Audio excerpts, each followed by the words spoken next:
नमस्कार दोस्तों, मैं प्रशांत चौधरी आपका इस ऑनलाइन एजुकेशन प्लेटफॉर्म पर हार्दिक स्वागत करता हूं। देखो दोस्तों, आज का हमारा टॉपिक है basic structure of the constitution या basic features of the constitution.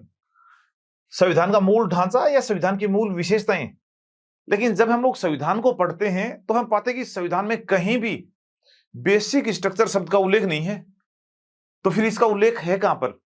तो देखो, सुप्रीम कोर्ट ने केशवानंद भारती केस में अपना निर्णय दिया 24 अप्रैल 1973 को। और इस निर्णय में सुप्रीम कोर्ट ने पहली बार यह कहा कि हमारे संविधान का एक मूलभूत ढांचा है, हमारे संविधान की कुछ मूलभूत विशेषताएं हैं। और कई बार जो सुप्रीम कोर्ट के निर्णय होते हैं उन निर्णयों को भी संविधान के भाग की तरह ही माना जाता है। तो बेसिक स्ट्रक्चर का कंसेप्ट कहां से आया है?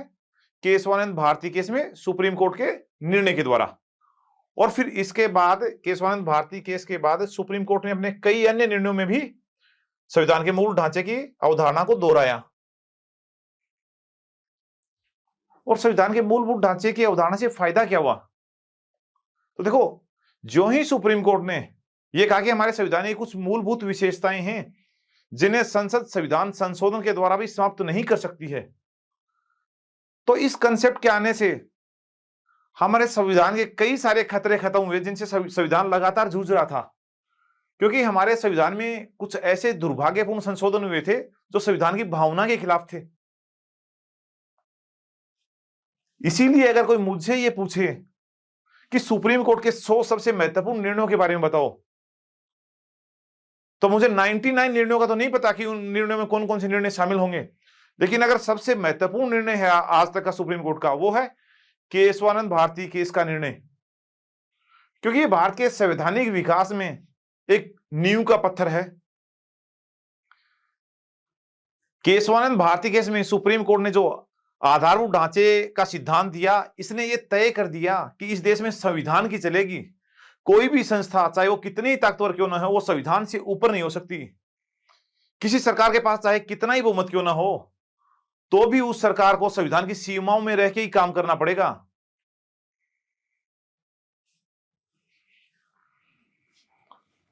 तो हम आज क्या करेंगे? हम बेसिक स्ट्रक्चर के कंसेप्ट को बहुत अच्छी तरीके से समझेंगे। और हम इस कंसेप्ट को समझने के लिए शुरुआत करेंगे संविधान के निर्माण से ही। क्योंकि हमारे संविधान में ही कुछ ऐसे प्रावधान थे जो आपस में कॉन्ट्राडिक्ट कर रहे थे। जब हमारा संविधान बन रहा था तो उसी समय संविधान में कुछ ऐसे बीज डाले गए जो बीज आपस में कॉन्ट्राडिक्शन क्रिएट कर रहे थे। लेकिन जब संविधान बन रहा था उस समय कॉन्ट्राडिक्शन दिखाई नहीं दिए। लेकिन जो ही संविधान लागू हुआ तो एक कॉन्ट्राडिक्शन के बीज अंकुरित हो गए और खुल के सामने आ गए। तो देख लेते हैं कि संविधान में कुछ प्रावधानों के बीच में कॉन्ट्राडिक्शन क्यों हुआ, उसके कारण क्या थे, देखते हैं।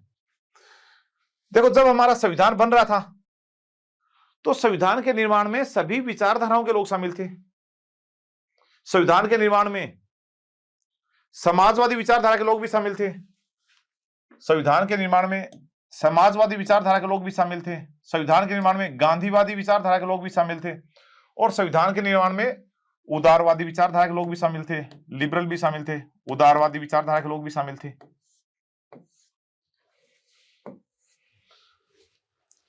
समाजवादी विचारधारा क्या होती है? जो लोग समाजवादी विचारधारा को मानते हैं उनका माइंडसेट क्या होता है, देखते हैं। तो देखो, समाजवादी विचारधारा का अर्थ है कि जो लोग आर्थिक असमानता को कम करना चाहते हैं, जो लोग राज्य के हस्तक्षेप से आर्थिक असमानता को कम करना चाहते हैं, यानी जो लोग समाजवादी विचारधारा को मानते हैं वो चाहते हैं कि राज्य के अंदर, समाज के अंदर आर्थिक बराबरी की स्थिति हो। और आर्थिक बराबरी लाने के लिए राज्य हस्तक्षेप करे, राज्य हस्तक्षेप करे, यानी राज्य की भूमिका ज्यादा होनी चाहिए। समाज में ज्यादा भेदभाव नहीं हो, समाज में संसाधनों के वितरण के मामले में बहुत ज्यादा असमानता नहीं हो। जबकि जो उदारवादी विचारधारा के लोग होते हैं ये पूंजीवादी मानसिकता के होते हैं, ये पूंजीवादी मानसिकता के होते हैं। इनका मानना होता है कि अगर कोई व्यक्ति मेहनत करता है, मजदूरी करता है और उससे एक अच्छी खासी इनकम अर्जित करता है तो ये जस्टिफाइड है। अगर कोई व्यक्ति उद्यम करता है और अपने उद्यम से, अपनी मेहनत से अगर पैसे कमाता है, तो इसमें कोई बुराई उत्पन्न नहीं है।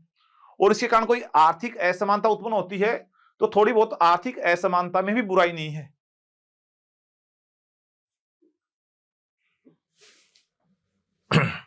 अब आप देखो, एक तरफ समाजवादी विचारधारा के कुछ लोग शामिल हैं संविधान के निर्माण में, एक तरफ पूंजीवादी विचारधारा या उदारवादी विचारधारा के कुछ लोग शामिल हैं। जैसे समाजवादी विचारधारा के अगर महत्वपूर्ण लोगों की बातचीत करूं मैं, जिस समय संविधान निर्माण हो रहा था, तो स्वयं जवाहरलाल नेहरू ही थे, जिनका बेंट ऑफ माइंड समाजवादी था, जो भारत के पहले प्रधानमंत्री भी थे और संविधान के निर्माण में उनकी अति महत्वपूर्ण भूमिका थी। दूसरी तरफ अगर मैं उदारवादी लोगों की बातचीत करूं, पूंजीवादी मानसिकता के वाले लोगों की बातचीत करूं, तो इसमें स्वयं उस समय के उप प्रधानमंत्री और गृह मंत्री सरदार वल्लभ भाई पटेल भी थे, जिनका झुकाव कुछ हद तक उदारवाद की तरफ था। भारत के प्रथम राष्ट्रपति और संविधान सभा के अध्यक्ष डॉक्टर राजेंद्र प्रसाद, वो भी कुछ हद तक पूंजीवादी मानसिकता वाले व्यक्ति थे।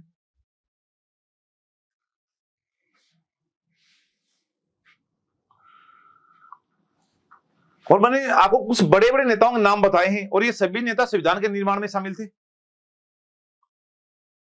तो जब ये लोग संविधान बना रहे थे तो जाहिर सी बात है कि इनकी विचारधारा का प्रभाव संविधान के ऊपर भी पड़ा। संविधान में कुछ ऐसे तत्व डाले गए, कुछ ऐसे प्रावधान डाले गए जो समाजवादी मानसिकता को भी दिखा रहे थे, उदारवादी मानसिकता को भी दिखा रहे थे। और दोनों विचार कुछ हद तक आपस में कॉन्ट्राडिक्शन भी करते हैं। जहां समाजवादी विचारधारा क्या कहती है कि आर्थिक असमानता को कम किया जाए, वहां पूंजीवादी विचारधारा है वो आर्थिक असमानता को कम करने पर उतना बल नहीं देती है। समाजवादी विचारधारा में राज्य के हस्तक्षेप को मंजूरी दी जाती है, जबकि यहां राज्य का हस्तक्षेप कम से कम होना चाहिए। तो मैं संविधान के पर्टिकुलर दो भागों की बातचीत करता हूं जिनमें कॉन्ट्राडिक्शन आपको स्पष्ट दिखाई देगा। संविधान के हम दो भागों की बातचीत कर लेते हैं जिसमें कुछ प्रावधान ऐसे हैं जिनमें आपस में कॉन्ट्राडिक्शन साफ दिखाई देता है। जैसे एक है संविधान का भाग 3, संविधान का भाग 3, और इसमें चर्चा है फंडामेंटल राइट्स की, मौलिक अधिकारों की।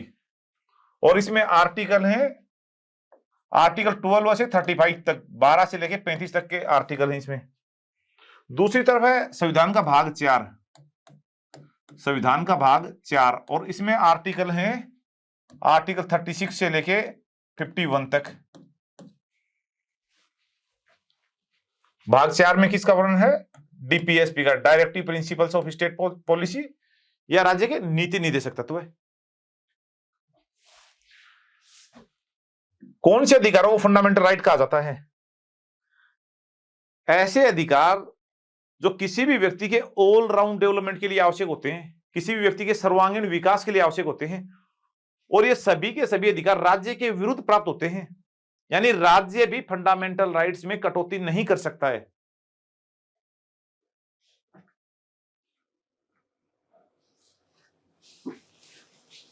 जबकि डीपीएसपी में किसका वर्णन है? डीपीएसपी में कुछ ऐसे तत्वों का वर्णन है जिन्हें राज्य के द्वारा लागू किया जाना है। डीपीएसपी में कुछ लोगों के ऐसे अधिकार हैं, वो अधिकार लोगों को तभी मिलेंगे जब राज्य उन्हें लागू करेगा। यानी डीपीएसपी में राज्य के कर्तव्यों का वर्णन है, राज्य की ड्यूटीज का वर्णन है, स्टेट की ड्यूटीज का वर्णन है। या मैं दूसरे तरीके से ऐसे भी कह सकता हूं कि इसमें कुछ ऐसे अधिकार हैं जिन अधिकारों को देने की जिम्मेदारी राज्य की है। समझते हैं? जैसे जो फंडामेंटल राइट्स होते हैं वो होते हैं न्यायोचित, जस्टिसिएबल। ये होते हैं जस्टिसिएबल, जस्टिसिएबल।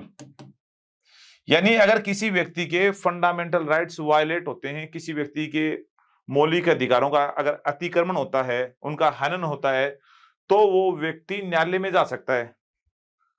जैसे वो व्यक्ति आर्टिकल 32 के तहत सीधा सुप्रीम कोर्ट में जा सकता है, या आर्टिकल 226 के तहत हाई कोर्ट में जा सकता है।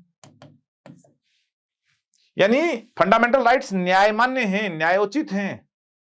अगर किसी व्यक्ति के फंडामेंटल राइट्स राज्य के द्वारा छीने गए तो वो व्यक्ति सुप्रीम कोर्ट या हाई कोर्ट में जाकर गुहार लगा सकता है कि मिलोड, राज्य के द्वारा मेरे फंडामेंटल राइट्स छीने गए हैं, इन्हें आप बहाल करवाओ।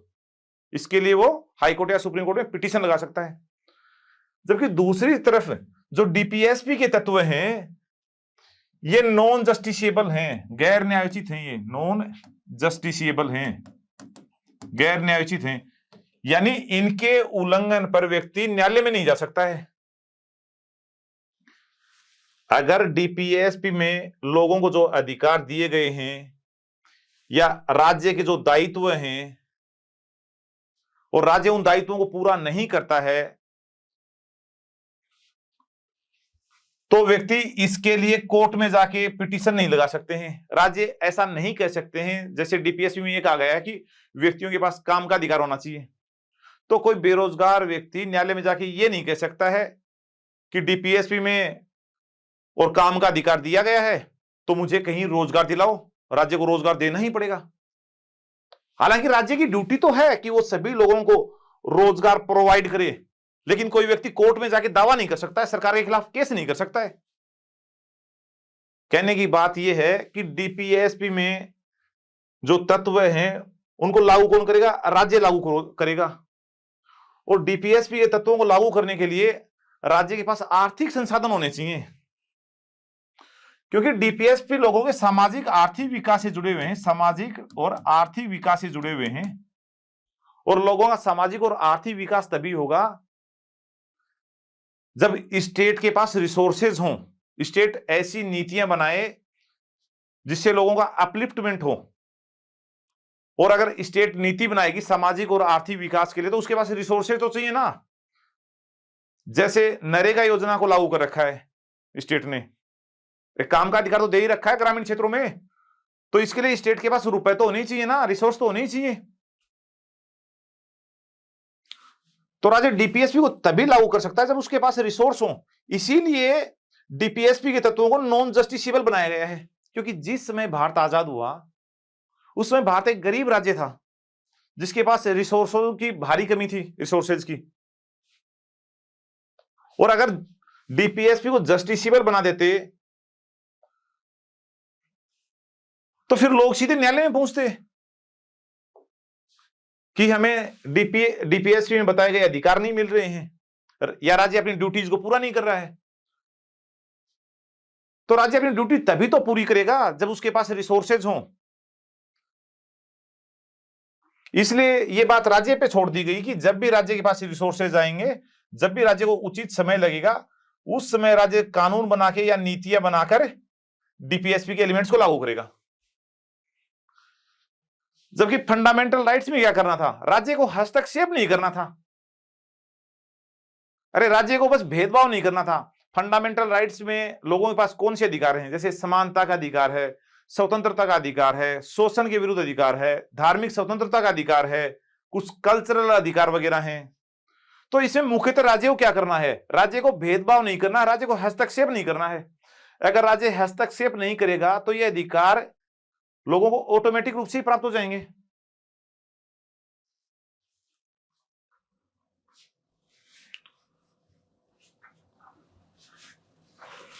तो जो संविधान के दो भाग है, फंडामेंटल राइट्स और डीपीएसपी, इनमें कुछ ऐसे प्रावधान हैं जिनमें आपस में कॉन्ट्राडिक्शन था। उन प्रावधानों को देख लेते हैं हम। जैसे एक है आर्टिकल 15, आर्टिकल 15,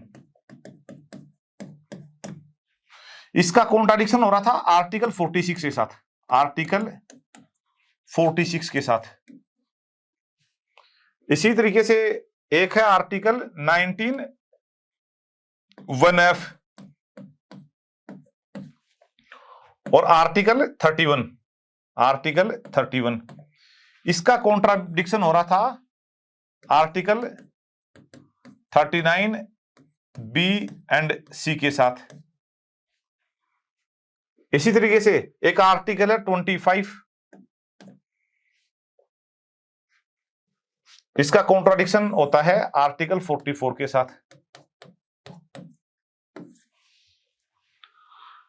देखो,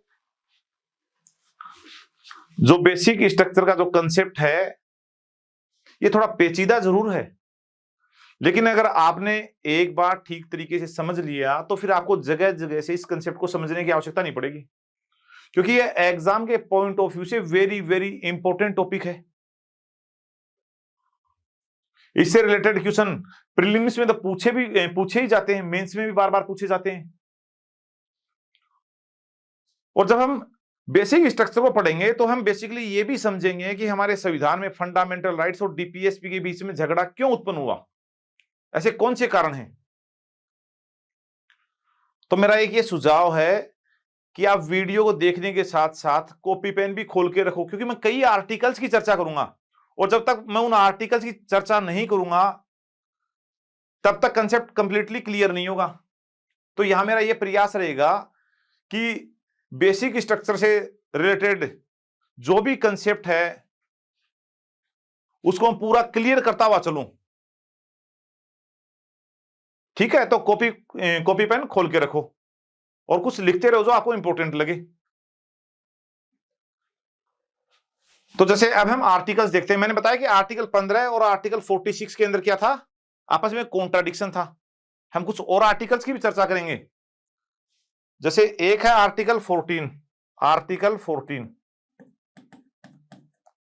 यह चर्चा करता है समानता की, राइट टू इक्वलिटी की, राइट टू इक्वलिटी की, समानता के अधिकार की, समानता के अधिकार की, समानता के अधिकार की। देखो, समानता का अधिकार आर्टिकल 14 से 18 तक है और आर्टिकल 14 है वो एक बेसिक आर्टिकल है कि राज्य किसी भी व्यक्ति के साथ भेदभाव नहीं करेगा। तो आर्टिकल 14 तो एक बेसिक आर्टिकल है। इसी तरीके से मैं आर्टिकल 13 की भी चर्चा करूंगा, आर्टिकल 13 की भी चर्चा करूंगा। मूल संविधान में आर्टिकल 13 में 3 क्लोज थे। 13 का क्लोज 1, आर्टिकल 13 का क्लोज 2, आर्टिकल 13 का क्लोज 3।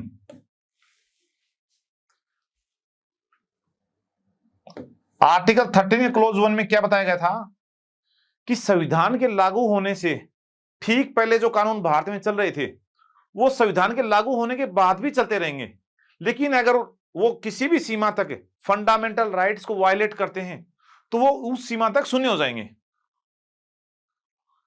अरे, जो कानून संविधान के लागू होने से पहले चल रहे थे वो कानून संविधान के लागू होने के बाद भी चलते रहे। हमारा संविधान कब लागू हुआ? 26 जनवरी 1950 को। तो देश तो कानूनों से चलता है ना, तो देश में हजारों कानून पहले से चल रहे थे। तो हम संविधान के लागू होने के बाद नए सिरे से अगर उन हजारों कानूनों को बनाते तो दशकों तो उसी में लग जाते, तब तक काम कैसे चलता?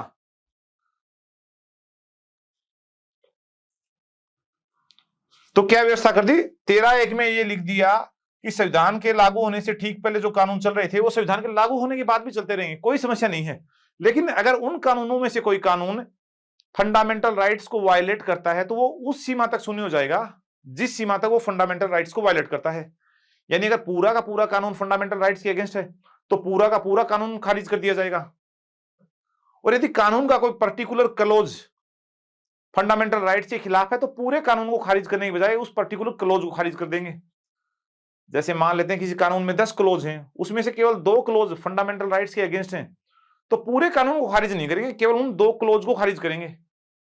बढ़िया रास्ता निकाल लिया हमने। हम नए सिरे से कानून बनाते, इससे अच्छा हमने संविधान में आर्टिकल 13 का क्लोज 1 लिख दिया, हमारी काफी मेहनत बच गई, हमें नए सिरे से कानून नहीं बनाने पड़े।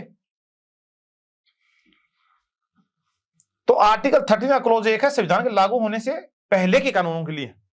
आर्टिकल 13 का क्लोज 2 क्या कहता है? संविधान के लागू होने के बाद राज्य ऐसा कोई भी कानून नहीं बना सकता है जो फंडामेंटल राइट्स के अगेंस्ट हो। तो आर्टिकल 13 का क्लोज 2 किसके लिए है? संविधान के लागू होने के बाद ये कानूनों के लिए। यानी राज्य ऐसा कोई भी कानून नहीं बना सकता जो फंडामेंटल राइट्स के अगेंस्ट हो। और अगर राज्य ऐसा कानून बनाता है जो फंडामेंटल राइट्स के अगेंस्ट है तो वो उस सीमा तक शून्य घोषित कर दिया जाएगा जिस सीमा तक वो फंडामेंटल राइट्स के अगेंस्ट है। यहां राज्य का अर्थ है चाहे वो केंद्र सरकार हो, चाहे राज्य सरकार हो, चाहे लोकल अथॉरिटी हो। तो अगर मैं आपको आर्टिकल 13(1) और 13(2) के सार की बातचीत करूं तो इसका सार क्या है? अरे, इसका सार यही है ना कि ऐसा कोई भी कानून नहीं हो सकता है जो फंडामेंटल राइट्स को वायलेट करता हो। ऐसा कोई भी कानून नहीं हो सकता है जो फंडामेंटल राइट्स के इनकंसिस्टेंट हो, उसके असंगत हो। सार तो एक ही है, चाहे 13(1) हो चाहे 13(2), दोनों का सार तो एक ही है ना, कि ऐसा कोई भी कानून अस्तित्व में नहीं रह सकता है या नहीं बनाया जा सकता है जो फंडामेंटल राइट्स के अगेंस्ट हो। देखो, मैं जो जो आर्टिकल बता रहा हूं आपको पूरा ध्यान में रख के चलना है, क्योंकि थोड़ी देर बाद जब हम दूसरे पेज पे चले जाएंगे तो मैं आर्टिकल 13(1), 13(2) इनका रेफरेंस लूंगा, फिर तो इनको आप राइट डाउन करते रहना।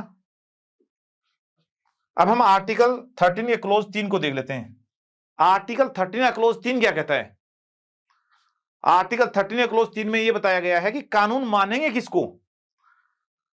आर्टिकल 13(1) और 13(2) में क्या बताया गया है कि ऐसा कोई भी कानून नहीं हो सकता जो फंडामेंटल राइट्स के अगेंस्ट हो। तो हमें यह तो पता होना चाहिए ना, हम कानून मानेंगे किसको। तो आर्टिकल 13(3) में कानून को परिभाषित किया गया कि हम कानून में किस किस को शामिल करेंगे। तो जैसे अधिनियम है, एक्ट है, जो संसद या राज्य विधानमंडल बनाती है तो एक्ट भी कानून में शामिल है। ऑर्डिनेंस, अध्यादेश, यह भी कानून में शामिल है। जो सरकार का ऑर्डर होता है, आदेश होता है, इसको भी कानून में शामिल करेंगे। इसी तरह से जो रूल्स होते हैं, नियम, उनको भी कानून में शामिल करेंगे। रेगुलेशंस होते हैं, उनको भी कानून में शामिल करेंगे। बाईलॉज होते हैं, उनको भी कानून में शामिल करेंगे। नोटिफिकेशन को भी कानून में शामिल मानेंगे। और अगर कोई ऐसी कस्टम भी है, ऐसी कोई प्रथा भी है जो कानून की ताकत रखती है तो उसे भी कानून मानेंगे।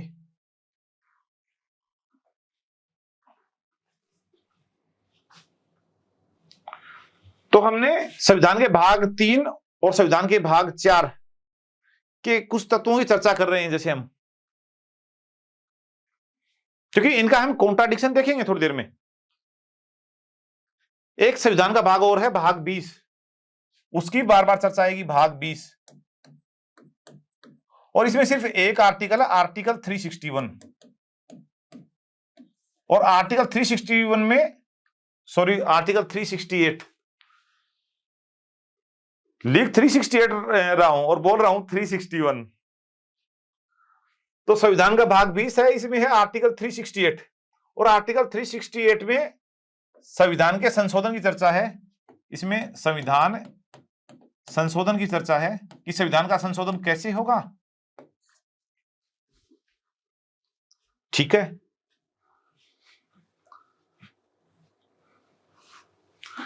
अब मैंने आपको क्या बताया कि आर्टिकल 15 और आर्टिकल 46 के अंदर आपस में कॉन्ट्राडिक्शन उत्पन्न हुआ।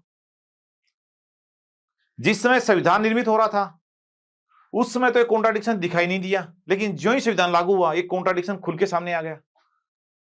जैसे आर्टिकल 15 में क्या बताया गया है कि राज्य रिलीजन, रेस, कास्ट, सेक्स और प्लेस ऑफ बर्थ के आधार पे किसी भी नागरिक के साथ कोई भेदभाव नहीं करेगा। यानी राज्य इन 5 आधारों पर किसी भी नागरिक के साथ कोई भेदभाव नहीं करेगा, लेकिन अन्य आधारों पर भेदभाव कर सकता है। ठीक है, आर्टिकल 46 में क्या बताया गया है कि राज्य SC ST और जो अदर वीकर सेक्शन के लोग हैं, इनके शैक्षणिक हितों को बढ़ावा देगा, इनके एजुकेशनल इंटरेस्ट को बढ़ावा देगा, इनके शैक्षणिक हितों को बढ़ावा देगा, इनके शैक्षणिक एवं आर्थिक हितों को बढ़ावा देगा। तो आर्टिकल 46 में राज्य अनुसूचित जाति, जनजाति और जो अन्य कमजोर तबके के लोग हैं उनके शैक्षणिक और आर्थिक हितों को बढ़ावा देगा। आर्टिकल 15 में क्या बताया गया कि राज्य इन 5 आधारों पर कोई भेदभाव नहीं करेगा, जबकि आर्टिकल 46 में क्या बताया गया है कि राज्य SC ST और अदर वीकर सेक्शंस के कुछ हितों को बढ़ावा देगा। तो SC ST भी तो एक जाति है, कास्ट ही है।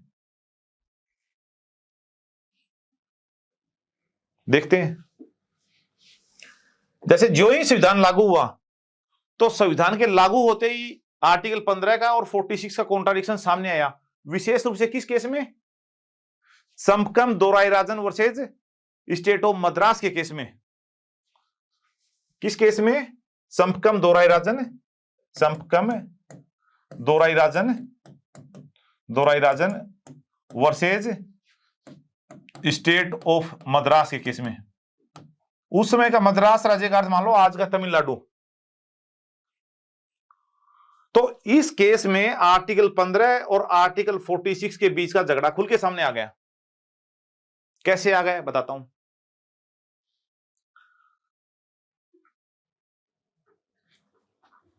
जो संपकम दोराईराजन थी,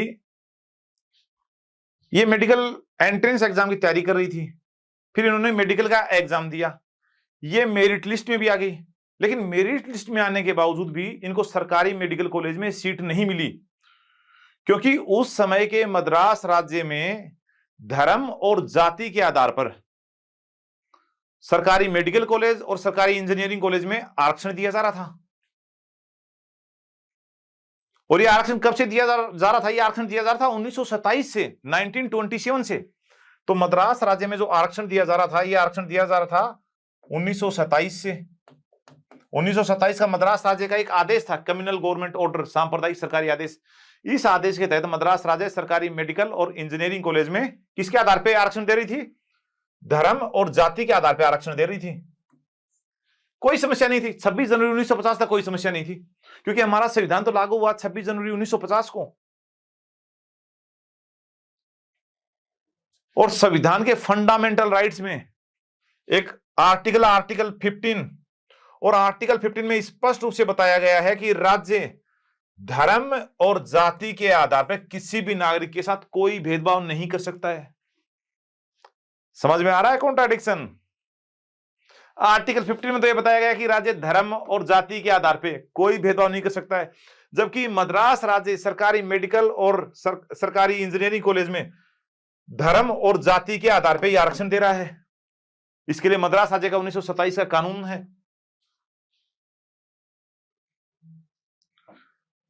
अब कॉन्फ्लिक्ट उत्पन्न हो गया ना। मद्रास सरकार का कानून आरक्षण दे रहा है धर्म और जाति के आधार पर, जबकि संविधान के आर्टिकल 15 में यह बात स्पष्ट रूप से मना की गई है कि धर्म और जाति के आधार पर कोई भेदभाव नहीं किया जा सकता है।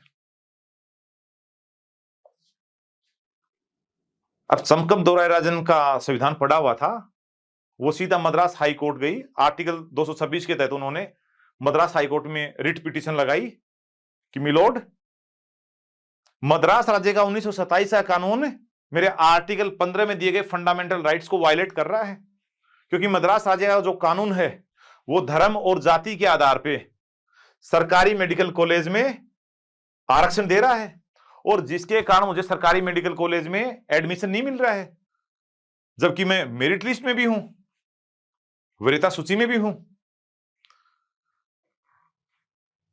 तो फिर मद्रास हाई कोर्ट को यह बात समझ में आई कि संपकम दोराईराजन के फंडामेंटल राइट्स तो वायलेट हो रहे हैं, विशेष रूप से आर्टिकल 15 में दिए गए फंडामेंटल राइट।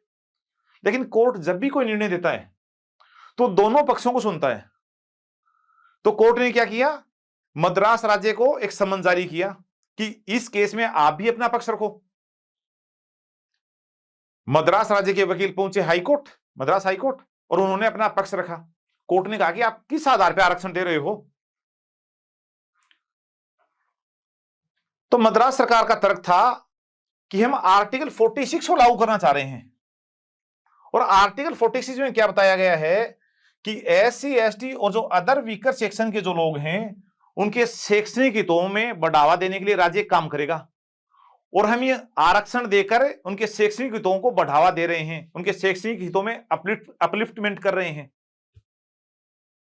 कोर्ट ने कहा कि बात तो ठीक है, आर्टिकल 46 में राज्य का एक कर्तव्य है कि वो SC ST और जो कमजोर तबके के लोग हैं उनके शैक्षणिक हितों को बढ़ावा देने के लिए विशेष प्रयास कर सकता है, आरक्षण भी दे सकता है, कोई दिक्कत नहीं है। लेकिन कोर्ट ने कहा कि इसके कारण आर्टिकल 46 का कॉन्ट्राडिक्शन होता है आर्टिकल 15 से।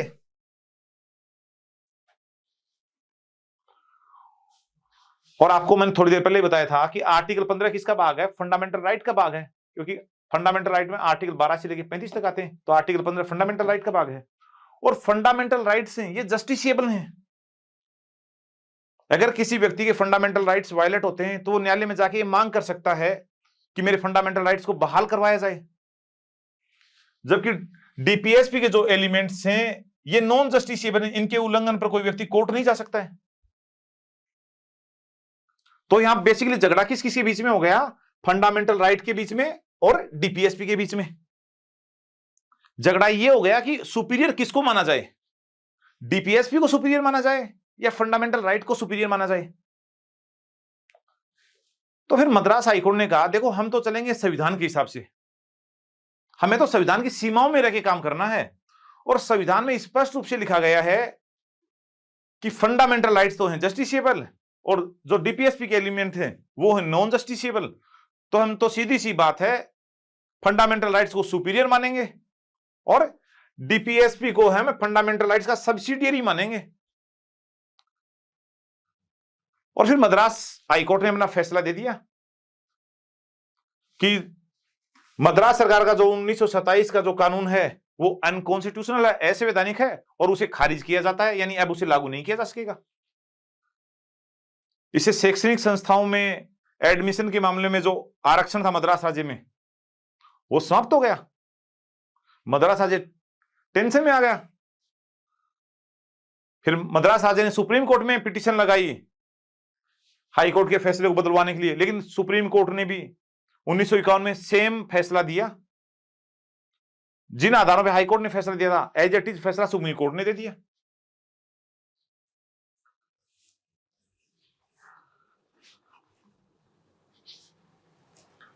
क्योंकि कोर्ट को तो फैसला संविधान के हिसाब से करना था और संविधान में जो बात लिखी थी उस आधार पे कोर्ट ने फैसला कर दिया। अब इसे केवल मद्रास सरकार टेंशन में नहीं आई, वो सभी राज्य सरकारें और केंद्र सरकार टेंशन में आ गई जो शैक्षणिक संस्थाओं में एडमिशन के मामले में आरक्षण दे रही थी। अरे जो शैक्षणिक संस्थाओं में एडमिशन के मामले में जो आरक्षण के प्रावधान थे वो तो अंग्रेजों के समय से दिए जा रहे थे। जैसे मद्रास सरकार है वो 1927 के कानून से शैक्षणिक संस्थाओं में एडमिशन के मामले में आरक्षण दे रही थी, तो अन्य राज्य सरकारें भी तो आरक्षण दे ही रही थी। उस समय की जो हमारी केंद्र सरकार थी जब हम अंग्रेजों के दिन थे वो भी शैक्षणिक संस्थाओं में एडमिशन के मामले में आरक्षण दे रही थी। तो समझ सकते हो कि संविधान के लागू होने से पहले जब हम अंग्रेजों की कॉलोनी थे उस समय भी शैक्षणिक संस्थाओं में एडमिशन के मामले में जो वंचित तबके के लोग थे, जो कमजोर तबके के लोग थे, उनको आरक्षण दिया जा रहा था।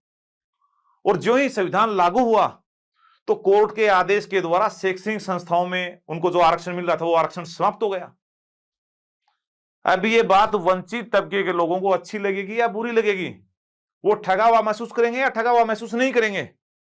अरे उनके तो सीधे सीधे हितों पे चोट हो रही है ना, तो वो तो ठगा हुआ महसूस करेंगे करेंगे। उन्होंने आजादी के आंदोलन में इसलिए भाग थोड़ी लिया था कि जब देश आजाद हो जाएगा, हमारे देश का संविधान लागू हो जाएगा, तब उनको जो अधिकार ब्रिटिश भारत में मिल रहे थे वो अधिकार भी उनसे छीन लिए जाएं। अरे जब हमारी आजादी की लड़ाई चल रही थी तो उस समय के जो हमारे बड़े नेता थे, चाहे वो नेहरू हो, पटेल हो, श्री गोपालाचारी हो या कोई अन्य नेता हो, वो सभी तबकों से समर्थन मांग रहे थे। तो जाहिर सी बात है वो वंचित तबके के लोगों से भी समर्थन मांग रहे थे कि अंग्रेजों के विरुद्ध संघर्ष में हमारा साथ दो, और जब देश आजाद होगा तो हम आपके बेटरमेंट के लिए कार्य करेंगे, आपकी भलाई के लिए कार्य करेंगे, आपको कुछ विशेष सुविधाएं प्रदान करेंगे। तो आजादी की लड़ाई में वंचित तबके के लोगों ने भी हिस्सा लिया। और जब 1951 में समकम के मामले में सुप्रीम कोर्ट ने ऐसा डिसीजन दिया तो वंचित तबके के लोगों ने अपने आप को ठगा हुआ महसूस किया।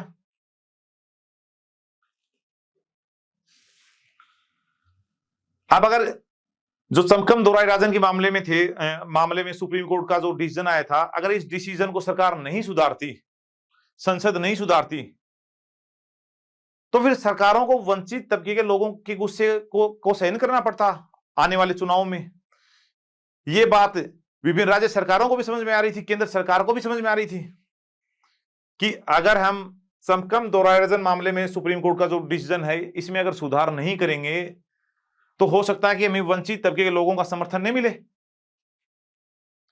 एक तो उनको यह टेंशन सताई जा रही थी, दूसरी बात यह है कि वो स्वतंत्रता संघर्ष के योद्धा रहे थे,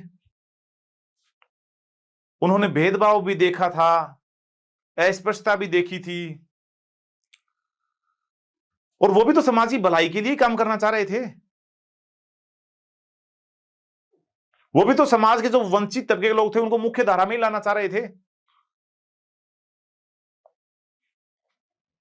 तो उनके बेटरमेंट के लिए वो लोग भी काम करना चाह रहे थे। लेकिन अब करें क्या, सुप्रीम कोर्ट ने ये डिसीजन दे दिया, और गलती यहां सुप्रीम कोर्ट और हाई कोर्ट की भी नहीं है, क्योंकि साफ साफ संविधान में लिखा हुआ है, और सुप्रीम कोर्ट और हाई कोर्ट तो संविधान के हिसाब से काम करेंगे, क्योंकि आर्टिकल 15 में लिखा हुआ था कि धर्म और जाति के आधार पर भेदभाव किया ही नहीं जा सकता है। तो फिर जब प्रथम संविधान संशोधन किया गया, तो प्रथम संविधान संशोधन से ही आर्टिकल 15 में एक नया क्लोज जोड़ दिया गया, आर्टिकल 15 क्लोज 4। मूल संविधान में आर्टिकल 15(1), 15(2) और 15(3) ही थे। तो पहले संविधान संशोधन से ही आर्टिकल 15 में 15(4) जोड़ दिया गया, और 15(4) में क्या कहा गया कि राज्य जो सामाजिक और शैक्षणिक रूप से पिछड़े वर्ग के जो लोग हैं और SC ST के जो लोग हैं, इनके लिए विशेष प्रावधान कर सकता है, यानी इनको आरक्षण भी दिया जा सकता है शैक्षणिक संस्थाओं में एडमिशन के मामले में। तो जो शैक्षणिक संस्थाओं में एडमिशन के मामले में जो झगड़ा उत्पन्न हुआ, उसको प्रथम संविधान संशोधन से निपटा दिया गया, संविधान में आर्टिकल 15(4) जोड़ के। यानी आर्टिकल 15 में ये लिख दिया, आर्टिकल 15(4) में ये लिख दिया कि पॉजिटिव डिस्क्रिमिनेशन किया जा सकता है, सकारात्मक भेदभाव किया जा सकता है, वंचित तबके के पक्ष में विशेष नीति लागू की जा सकती है, यानी उन्हें आरक्षण भी दिया जा सकता है। यह मूल अधिकार के अंदर ही लिख दिया ताकि विवाद उत्पन्न हो। फिर आर्टिकल 15(4) के उपबंध का सहारा लेते हुए केंद्र सरकार और राज्य सरकार शैक्षणिक संस्थाओं में एडमिशन के मामले में आरक्षण देने लग गई। तो एक कॉन्ट्राडिक्शन को तो समाप्त किया किसके द्वारा, आर्टिकल 15(4) जोड़ के। अब दूसरा कॉन्ट्राडिक्शन देखते हैं, जो आर्टिकल 19(1)(f) है, इसमें भी संपत्ति का अधिकार है, जैसे किसी भी व्यक्ति को संपत्ति को अर्जित करने का अधिकार है, उसके उपयोग करने का अधिकार है, और उसे डिस्पोज करने का अधिकार है। यानी कोई भी व्यक्ति संपत्ति खरीद सकता है, अपने पास रख सकता है, और उसको बेच सकता है या किसी को गिफ्ट दे सकता है, कुछ भी कर सकता है। तो संपत्ति के अधिकार का वर्णन आर्टिकल 19 के क्लोज 1(f) में था, और आर्टिकल 31 में था कि राज्य किसी भी व्यक्ति से आसानी से संपत्ति है उसको एक्वायर नहीं कर सकता है। अगर राज्य किसी व्यक्ति से संपत्ति को एक्वायर करेगा तो राज्य कानून बनाकर एक्वायर करेगा। आर्टिकल 31 में यह बताया गया था कि राज्य जब भी किसी व्यक्ति से संपत्ति एक्वायर करेगा तो कानून बनाकर, लॉ बनाकर एक्वायर करेगा, एग्जीक्यूटिव आदेश से एक्वायर नहीं करेगा। और जब भी संपत्ति को एक्वायर करेगा तो इसके लिए एक पब्लिक पर्पज होना चाहिए। जैसे कोई रेलगाड़ी के लिए रास्ता बनाना है तो जमीन एक्वायर की जा सकती है, अगर हवाई अड्डा बनाना है तो जमीन एक्वायर की जा सकती है, बस स्टेशन बनाना है तो जमीन एक्वायर की जा सकती है, सार्वजनिक धर्मशाला बनानी है तो जमीन एक्वायर की जा सकती है। लेकिन शॉपिंग मॉल बनाना है तो जमीन एक्वायर नहीं कर सकते हैं। तो आर्टिकल 31 में क्या बताया गया था कि किसी भी व्यक्ति से उसकी संपत्ति है उसको एक्वायर कर सकती है सरकार, लेकिन उसके लिए पब्लिक पर्पज होना चाहिए, और उस व्यक्ति को फेयर कंपनसेशन मिलना चाहिए, क्षतिपूर्ति मिलनी चाहिए, कंपनसेशन मिलना चाहिए। जितने रुपए की संपत्ति उस व्यक्ति से अर्जित की जाएगी उसके इक्विटेबल मात्रा में उसको मनी दी जाएगी। तो आर्टिकल 19(1)(f) और आर्टिकल 31 में क्या था, संपत्ति का अधिकार था, जो कि एक मूल अधिकार था। अब तो ये मूल अधिकार नहीं रहा, अब तो संपत्ति के अधिकार को आर्टिकल 301 के तहत एक लीगल राइट बना दिया गया है। जब मोरारजी देसाई की सरकार थी तो उन्होंने 1978 में 44वें संविधान संशोधन के द्वारा संपत्ति के अधिकार को मूल अधिकारों की श्रेणी से हटा के और एक लीगल राइट बना दिया। लीगल राइट का महत्व फंडामेंटल राइट की तुलना में कम होता है, क्योंकि अगर फंडामेंटल राइट को छीनेंगे तो इसके लिए संविधान में संशोधन करके ही छीन सकते हैं, जबकि लीगल राइट को छीनेंगे तो दूसरा कानून बना के छीन लेंगे, सामान्य कानून से ही छीन लेंगे।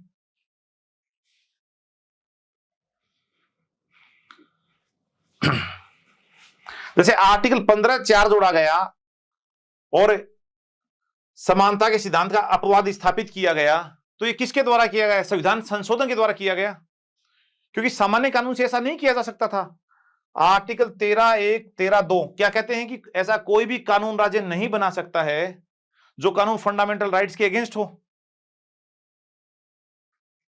और कानून किसको मानेंगे, ये बात 13(3) में बताई गई है। और आर्टिकल 368 में संविधान संशोधन के बारे में बताया गया है। तो सामान्य कानून बनाकर सरकार है वो फंडामेंटल राइट्स में कटौती नहीं कर सकती, लेकिन संविधान संशोधन के द्वारा फंडामेंटल राइट में कटौती की जा सकती है। तब तक यही मानना था।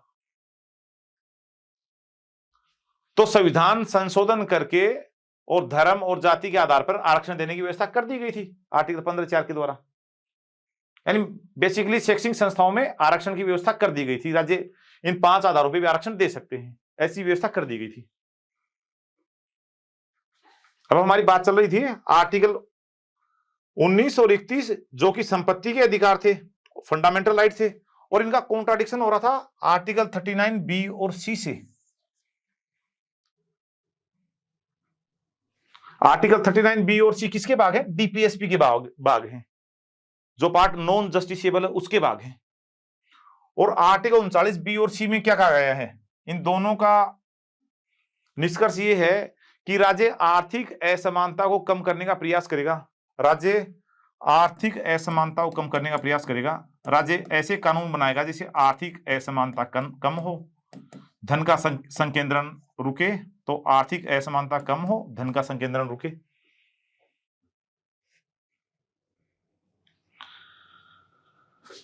अब जिस समय भारत आजाद हुआ, हमारा संविधान लागू हुआ, उस समय हम एक कृषि प्रधान समाज थे। लोग मुख्यतः रोजगार के लिए कृषि पर आश्रित थे। उस समय हमारे पास उद्योग धंधे थे नहीं, सर्विस सेक्टर भी इस तरह से इतना बड़ा नहीं था जिसके अंदर बहुत से लोगों को खपाया जा सके। तो लोग रोजगार के लिए कृषि पे डिपेंड थे। और उस समय कृषि क्षेत्र में क्या व्यवस्था थी कि जो बड़ी बड़ी कृषि भूमियां थी वो जमींदारों के अंडर में आती थी। जमींदार भूस्वामी होते थे। क्योंकि देखो, जब अंग्रेज भारत में आए तो उन्होंने भारत में एक ऐसी व्यवस्था कर दी जिसको हम कहते हैं जमींदारी व्यवस्था। अंग्रेजों ने जमींदारों को भूमि का स्वामी मान लिया ताकि उनसे डायरेक्ट राजस्व वो ले सके, लैंड रेवेन्यू ले सके।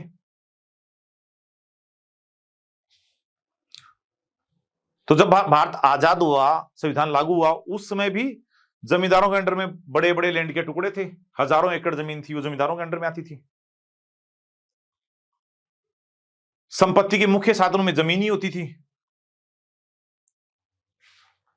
आर्टिकल 39(b) और (c) में क्या बताया गया है कि राज्य आर्थिक असमानता को कम करने का प्रयास करेगा। और जब हमारा संविधान लागू हुआ तो फिर विभिन्न राज्यों ने आर्थिक असमानता को कम करने के लिए अपने अपने राज्यों में लैंड रिफॉर्म्स एक्ट पारित करवाए, भूमि सुधार कानून पारित करवाए। देखो, भूमि राज्य सूची का विषय है और मैं आपको ये बता रहा हूं कि भूमि सुधार के कई अर्थ होते हैं। मैं यहां सिर्फ एक विशेष अर्थ की चर्चा करूंगा। तो विभिन्न राज्यों ने आर्थिक असमानता को कम करने के लिए अपने अपने राज्यों में भूमि सुधार कानून पारित करवाए। और इन भूमि सुधार कानूनों का मुख्य उद्देश्य क्या था? इन भूमि सुधार कानूनों में उन्होंने एक तो लैंड सीलिंग एक्ट रखे, मतलब लैंड सीलिंग की व्यवस्था कर दी। लैंड सीलिंग का अर्थ हो गया कि किसी भी व्यक्ति के पास एक निश्चित भूमि ही हो सकती है। अगर उससे ज्यादा भूमि उस व्यक्ति के पास है तो उस भूमि को राज्य क्या करेगा? एक्वायर करेगा और फिर गरीबों में डिस्ट्रीब्यूट कर देगा। तो एक तो लैंड सीलिंग के प्रावधान भूमि सुधार कानूनों में थे। दूसरा यह था कि इस अतिरिक्त छीनी गई भूमि को और राज्य भूमिहीनों में वितरित करेगा, डिस्ट्रीब्यूट करेगा। मेरी बात समझ में आ रही है? मैं कह रहा हूं भूमि सुधार के कई अर्थ होते हैं, मैं सिर्फ एक स्पेसिफिक अर्थ की बात कर रहा हूं।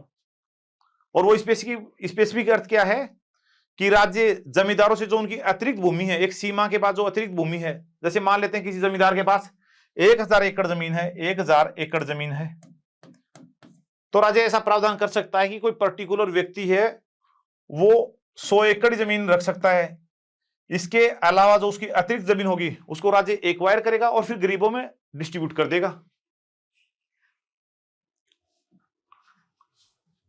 तो ऐसी व्यवस्था करने के लिए विभिन्न राज्यों ने अपने अपने लैंड रिफॉर्म्स एक्ट पारित किए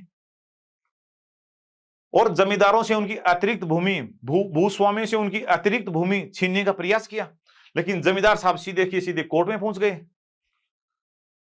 या तो वो आर्टिकल 32 के तहत सीधा सुप्रीम कोर्ट पर पहुंच गए या आर्टिकल 226 के तहत सीधा हाई कोर्ट पहुंच गए और उन्होंने कहा कि मिलोड, हमारे संपत्ति का अधिकार, जो हमारा मूल अधिकार है, उसको राज्य कानून बनाकर छीनना चाह रहा है।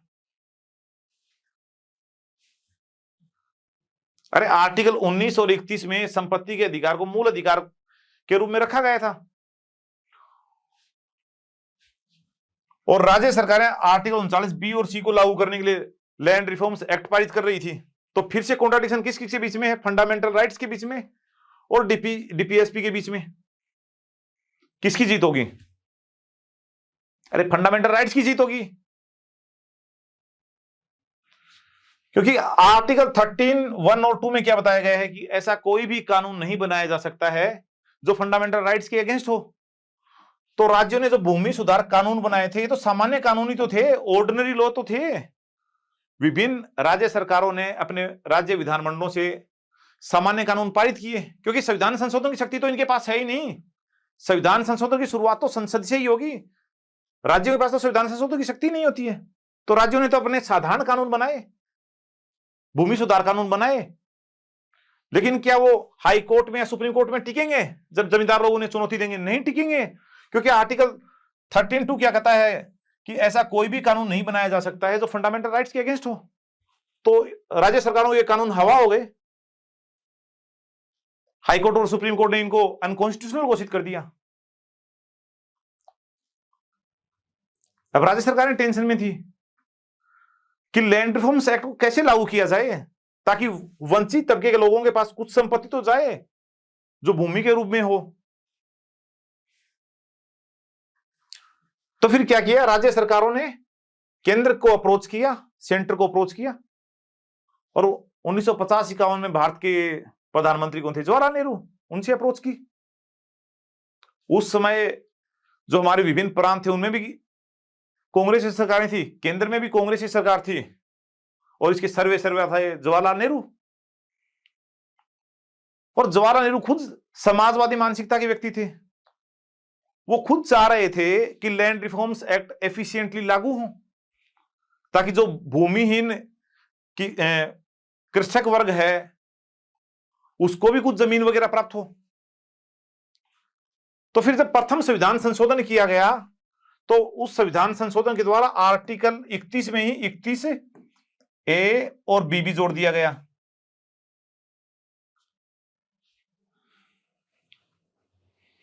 इकतीस ए में क्या व्यवस्था कर दी? 31A में यह व्यवस्था कर दी कि अगर राज्य लैंड रिफॉर्म से संबंधित कोई कानून बनाते हैं तो उन्हें आर्टिकल 14, 19 एवं 31 के आधार पर न्यायालय में चुनौती नहीं दी जा सकेगी। यह बात किसमें लिख दी? आर्टिकल 31 में लिख दी कि अगर राज्य कोई ऐसा कानून बनाता है, किसके लिए? भूमि सुधार कानूनों को लागू करने के लिए, जिसके कारण आर्टिकल 14, 19 और 31 का उल्लंघन होता है, तो इस आधार पर जो जमींदार वर्ग के लोग हैं वो कोर्ट में नहीं जा पाएंगे। यानी इन कानूनों को आर्टिकल 14, 19 और 31 के आधार पर न्यायालय में चुनौती नहीं दी जा सकेगी। अगर राज्य सरकारें ऐसे कानून बनाती हैं जो भूमि सुधार से संबंधित हैं, लैंड रिफॉर्म से संबंधित हैं, और अगर ये कानून कुछ व्यक्तियों के आर्टिकल 14, 19 और 31 में दिए गए मौलिक अधिकारों का उल्लंघन करते हैं तो भी इन्हें न्यायालय में चुनौती नहीं दी जा सकेगी।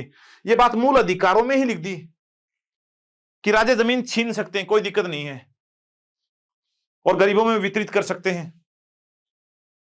फिर मामले को और पुख्ता करने के लिए आर्टिकल 31 में क्लोज बी भी जोड़ दिया गया और इसमें क्या व्यवस्था कर दी कि अगर राज्य की आर्टिकल 31 बी में क्या व्यवस्था कर दी कि अगर किसी भी कानून को 9वीं अनुसूची में रख दिया जाएगा तो फिर उस कानून का जुडिशियल रिव्यू नहीं होगा।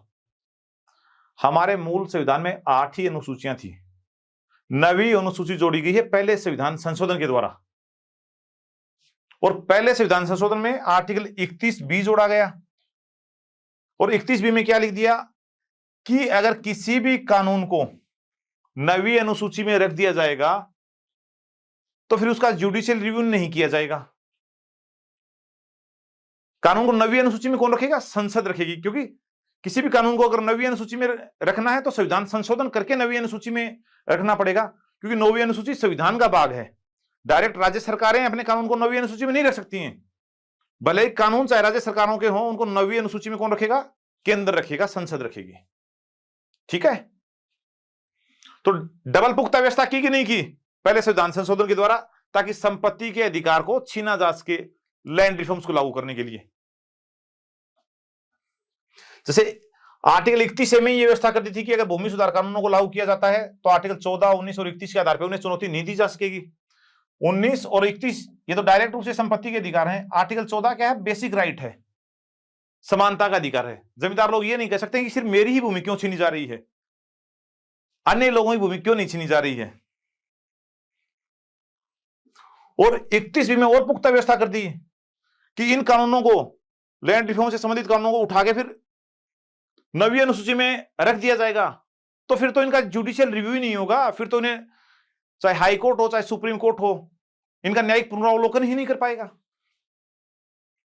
ऐसा करने के बाद संसद को लगा कि हमने सब ठीक कर दिया है, अब सब कुछ स्मूथली चलेगा।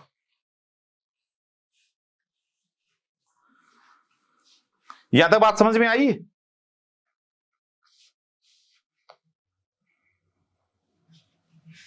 आ रही बात समझ में कि अगर फंडामेंटल राइट्स को छीनना है तो संविधान संशोधन के द्वारा छीना जाएगा, ऑर्डिनरी लॉ के द्वारा नहीं छीना जा सकता, क्योंकि आर्टिकल 13 इसके लिए मना करता है कि ऑर्डिनरी लॉ से, सामान्य कानून से आप फंडामेंटल राइट्स में कटौती नहीं कर सकते हो।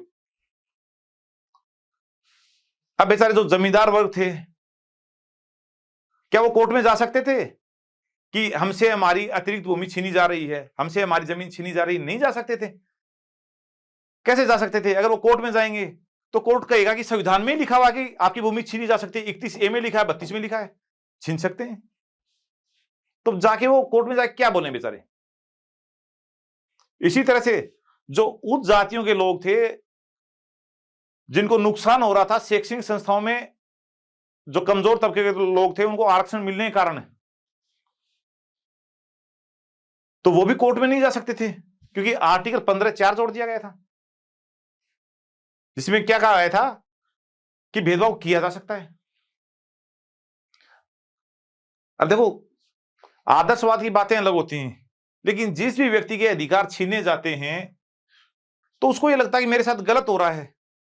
ये बात जमींदारों को भी लग रही थी कि हमारे साथ गलत हो रहा है, सरकार हमारे साथ ठीक नहीं कर रही है, हमारे साथ भेदभाव कर रही है, हमारे फंडामेंटल राइट्स को छीन रही है।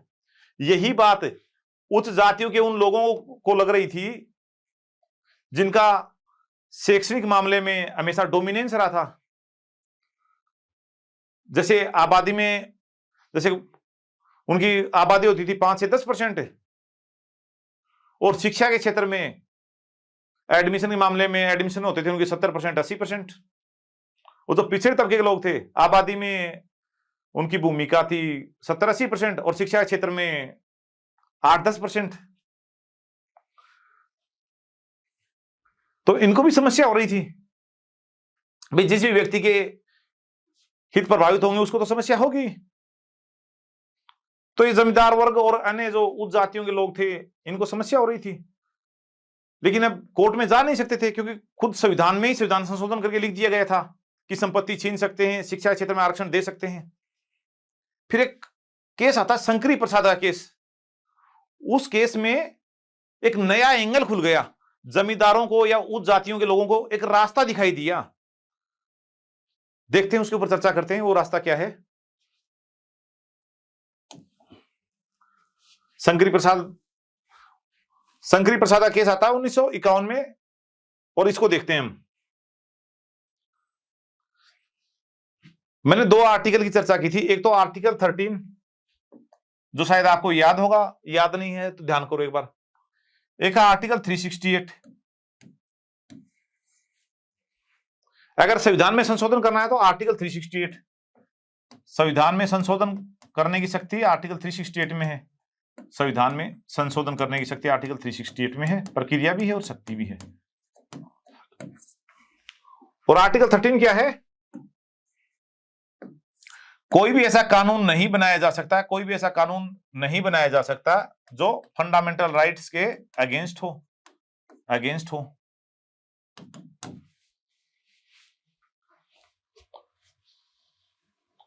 तो फिर शंकरी प्रसाद के मामले में शंकरी प्रसाद जी की तरफ से आर्गुमेंट आया कि जो संविधान संशोधन कानून है वो भी आर्टिकल 13 के तहत ही शामिल है।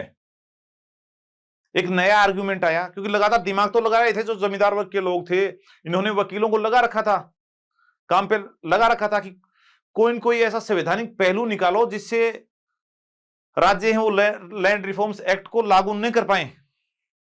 तो वकीलों ने अपना दिमाग लगाया और फिर बहुत दिमाग लगाने के बाद शंकरी प्रसाद मामले में आर्गुमेंट रखा गया कि जो संविधान संशोधन अधिनियम है, जो संविधान संशोधन अधिनियम है वो भी तो एक अधिनियम ही है, वो भी तो एक कानूनी है, और इस कानून को भी आर्टिकल 13 के तहत कानून मानना चाहिए। आर्टिकल 13(3) के तहत संविधान संशोधन अधिनियम को भी कानून माना जाना चाहिए। ये आर्गुमेंट है किसका? शंकरी प्रसाद जी का।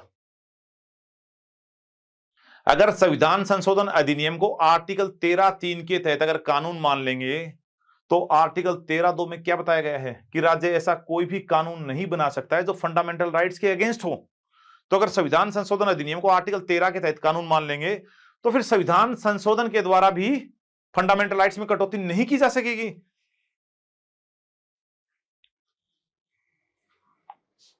और अगर ऐसा मान लिया जाता, शंकरी प्रसाद जी का आर्गुमेंट मान लिया जाता, तो पहला संविधान संशोधन वो भी खारिज हो जाता। अगर पहला संविधान संशोधन खारिज हो जाता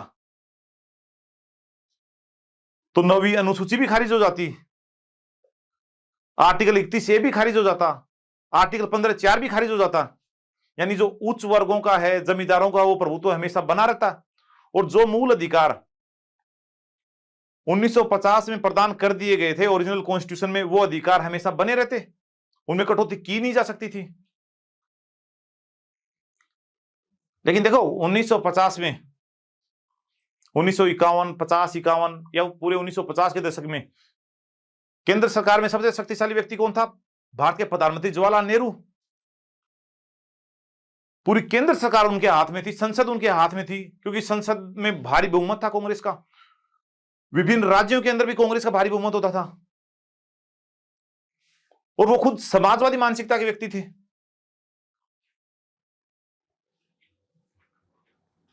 तो कोर्ट को भी ये बात समझ में आ रही थी कि नेहरू जी जो कर रहे हैं वो वंचित वर्गों के पक्ष में कर रहे हैं, तो ज्यादा हमें अड़चन नहीं लगानी चाहिए।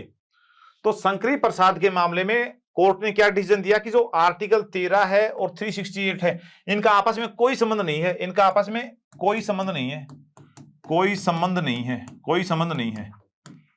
कोर्ट ने कहा कि आर्टिकल 13(3) के तहत सामान्य कानून है, जैसे एक्ट है, ऑर्डिनेंस है, रूल्स रेगुलेशंस, ऐसे जो सामान्य कानून है, जबकि आर्टिकल 368 के तहत तो स्वयं आर्टिकल 368 के तहत तो संविधान में संशोधन किया जाता है, ये आर्टिकल 13 के तहत नहीं आता है। तो कोर्ट का क्या डिसीजन था कि 13 और 368 में कोई संशोधन नहीं है, और इस केस के निर्णय में सुप्रीम कोर्ट ने कहा कि सामान्य कानून बनाकर तो फंडामेंटल राइट्स में कटौती नहीं की जा सकती है, लेकिन संसद आर्टिकल 368 के तहत संविधान संशोधन करके फंडामेंटल राइट्स में कितनी भी कटौती कर सकती है। ठीक है। फिर इसके बाद मामला आएगा सज्जन सिंह का मामला, Sajjan Singh versus state of Rajasthan मामला 1965 में। इसमें भी सुप्रीम कोर्ट का सेम डिसीजन रहता है। अरे सज्जन सिंह जो कोर्ट के अंदर गए वो भी और सेम आर्गुमेंट लेके गए, जो आर्गुमेंट शंकरी प्रसाद जी दे रहे थे वही आर्गुमेंट सज्जन सिंह लेके गए। ये भी क्या कर रहे थे कि आर्टिकल 368 है, ये भी आर्टिकल 13 के तहत कानून माना जाना चाहिए। लेकिन सुप्रीम कोर्ट ने कहा कि नहीं, हम वही बात मानेंगे, वही डिसीजन मानेंगे जो हमने शंकरी प्रसाद मामले में दिया था, हमारे डिसीजन में कोई बदलाव नहीं आएगा। ठीक बात है। अब नेक्स्ट आएगा गोलकनाथ का मामला, Golaknath versus state of Punjab का मामला।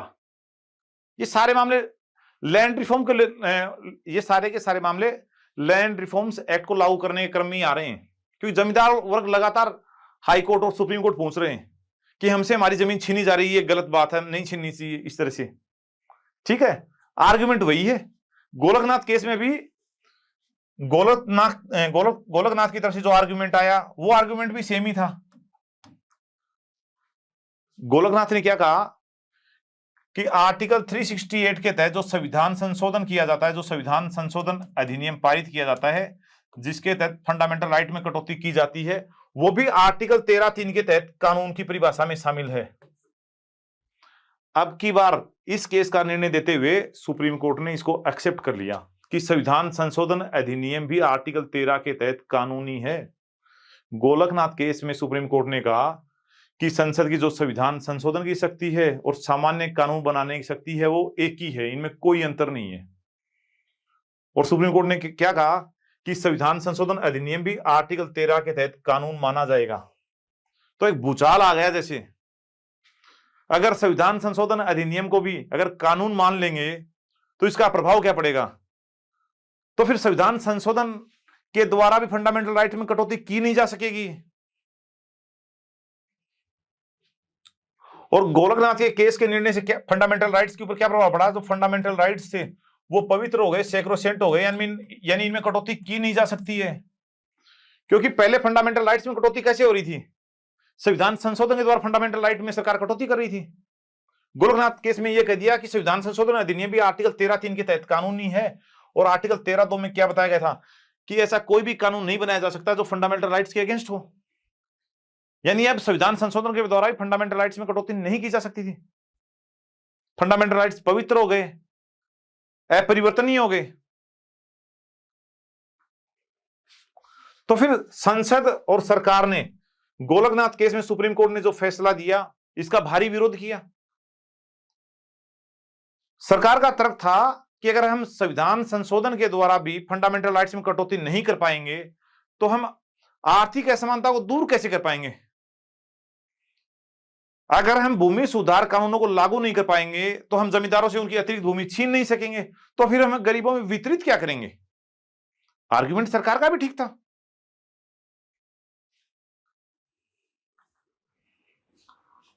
सरकार ने कहा कि सुप्रीम कोर्ट के इस निर्णय के द्वारा आर्थिक न्याय प्राप्त करने में बाधा उत्पन्न होगी, समाज के वंचित वर्गों के पक्ष में संपत्तियां नहीं जाएंगी। तो फिर सरकार ने क्या किया? गोलकनाथ केस में सुप्रीम कोर्ट ने जो निर्णय दिया था इसको पलटने के लिए संविधान में संशोधन किया। देखते हैं। संसद ने गोलकनाथ केस के निर्णय को पलटने के लिए संविधान में मुख्यतः 2 संशोधन किए, 24वां संविधान संशोधन और 25वां संविधान संशोधन। कहां पे? 1971 में। देखो 1967 की क्या स्थिति थी? 1967 में केंद्र सरकार में प्रधानमंत्री कौन थी? इंदिरा गांधी जी प्रधानमंत्री थी उस समय देश की।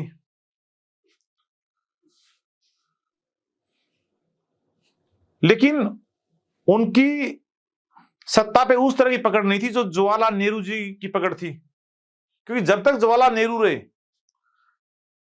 तब तक कोर्ट ने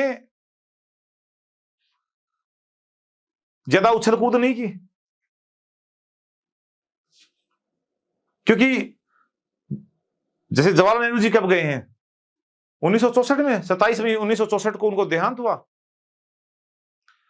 लेकिन उनका तो पूरा कांग्रेस पार्टी के ऊपर प्रभुत्व था और देश में मुख्यतः कांग्रेस पार्टी ही राज करती थी, चाहे राज्य हो चाहे केंद्र हो। और देखो आदर्शवादी बातें अलग हैं, लेकिन जब संस्थाएं काम करती हैं तो करती हैं ताकत के हिसाब से काम करती हैं। जैसे अगर सरकार कमजोर है तो सुप्रीम कोर्ट पावरफुल हो जाएगा, और अगर सरकार मजबूत है तो सुप्रीम कोर्ट कमजोर हो जाएगा। अगर प्रधानमंत्री ताकतवर है तो राष्ट्रपति कमजोर हो जाएगा, और अगर प्रधानमंत्री कमजोर है तो राष्ट्रपति ताकतवर हो जाएगा। जब गठबंधन सरकारें होती हैं तब सुप्रीम कोर्ट की ताकत अनमैच्ड होती है। सुप्रीम कोर्ट रोज सरकार को डांट डपट करता है, लेकिन जब सरकार के पास पूर्ण बहुमत होता है केंद्र में, तब सुप्रीम कोर्ट अपनी सीमा में रह के ही काम करता है। तो ये तो दुनिया की रीत है। अगर आप कमजोर हैं तो सामने वाला पावरफुल है, और अगर सामने वाला कमजोर है तो आप पावरफुल है। तो यही बात 1967 में थी। उस समय की जो केंद्र सरकार थी जिसमें इंदिरा गांधी प्रधानमंत्री थी, तो उनकी पूरी कांग्रेस पार्टी के ऊपर पकड़ नहीं थी। कांग्रेस में दो फाड़ हो रही थी, एक मोरारजी देसाई का दड़ा था, एक इंदिरा गांधी जी का दड़ा था। तो इनका आपस में टसल चल रहा था। तो उस समय सुप्रीम कोर्ट पावरफुल हो गया और गोलकनाथ केस में निर्णय दे दिया कि संविधान संशोधन करके भी फंडामेंटल राइट्स में कटौती नहीं की जा सकती है। अब फिर जब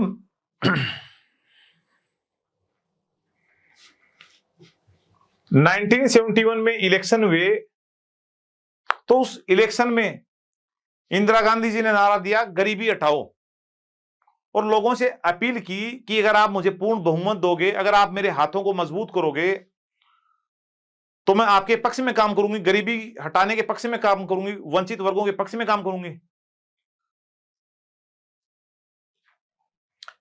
इंदिरा गांधी जी ने लोगों को कहा कि अगर मैं भूमि सुधार कानूनों को लागू करना चाहती हूं तो सुप्रीम कोर्ट बीच में आ जाता है। अगर मैं बैंकों का राष्ट्रीयकरण करना चाहती हूं तो मोरारजी देसाई और सुप्रीम कोर्ट बीच में आ जाता है। तो आप मेरे हाथ इतने मजबूत करो ताकि मैं संविधान संशोधन करके इन मामलों को निपटा सकूं। और जनता ने इंदिरा गांधी की बात को समझा। जनता को लगा कि इंदिरा गांधी जी हैं, वो गरीबों के पक्ष में काम करना चाहती हैं और ये अपने पापा की तरह ही समाजवादी मानसिकता वाली हैं। तो 1971 में और इंदिरा गांधी को भारी बहुमत मिला लोकसभा के अंदर। जो ही इंदिरा गांधी जी सत्ता में आई भारी बहुमत से, तो उन्होंने आते ही 24वां संशोधन किया, 25वां संशोधन किया, ताकि गोलकनाथ फैसले को बदला जा सके। गोलकनाथ मामले में सुप्रीम कोर्ट को जो निर्णय था उसको बदला जा सके। तो 24वें संविधान संशोधन से क्या व्यवस्था कर दी, आर्टिकल 13 में एक नया क्लोज जोड़ दिया, आर्टिकल 13(4), क्योंकि ओरिजिनल कॉन्स्टिट्यूशन में आर्टिकल 13(3) तक ही थे, तो एक नया क्लोज जोड़ दिया 13(4), और इसमें क्या लिख दिया कि आर्टिकल 13 का संबंध 368 से नहीं होगा। यानी आर्टिकल 13 और 368 दोनों अलग अलग हैं, इनका आपस में कोई वास्ता नहीं है, दोनों जुदा जुदा हैं।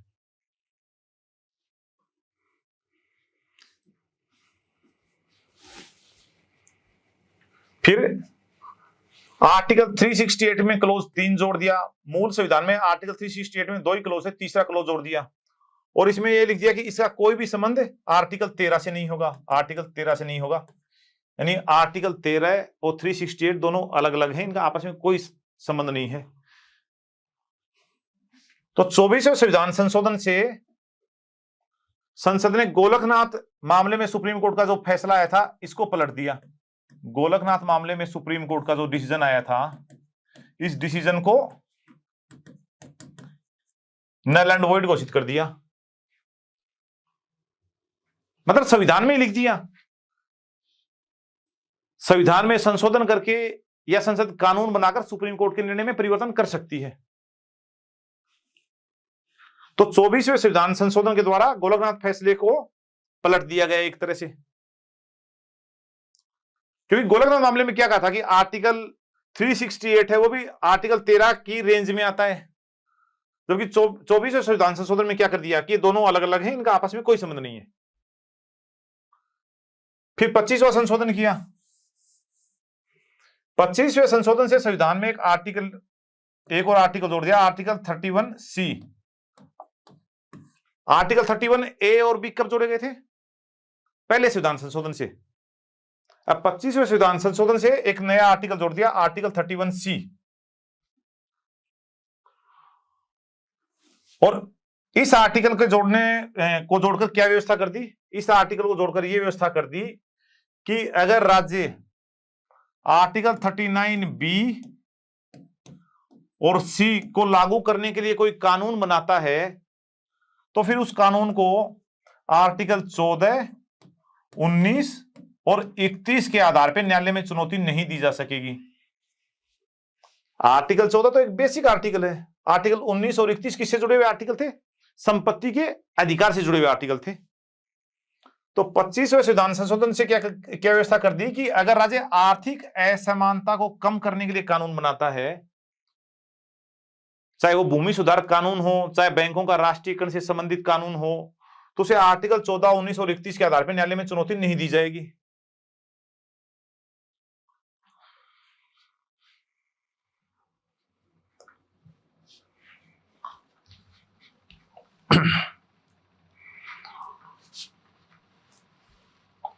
और साथ में हाँ ठीक है, उसे आर्टिकल 14, 19 और 31 के आधार पे न्यायालय में चुनौती नहीं दी जाएगी। यानी ऐसे कानूनों का क्या नहीं होगा? न्यायिक पुनरावलोकन नहीं होगा, न्यायिक पुनरावलोकन नहीं होगा, जुडिशियल रिव्यू नहीं होगा, न्यायिक पुनरावलोकन नहीं होगा।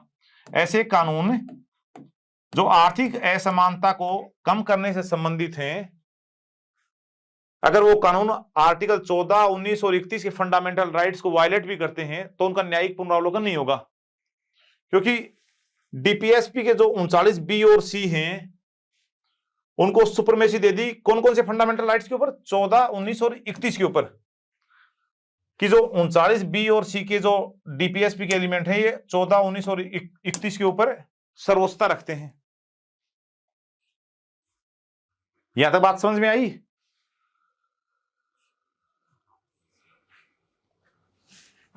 अब आगे देखते हैं।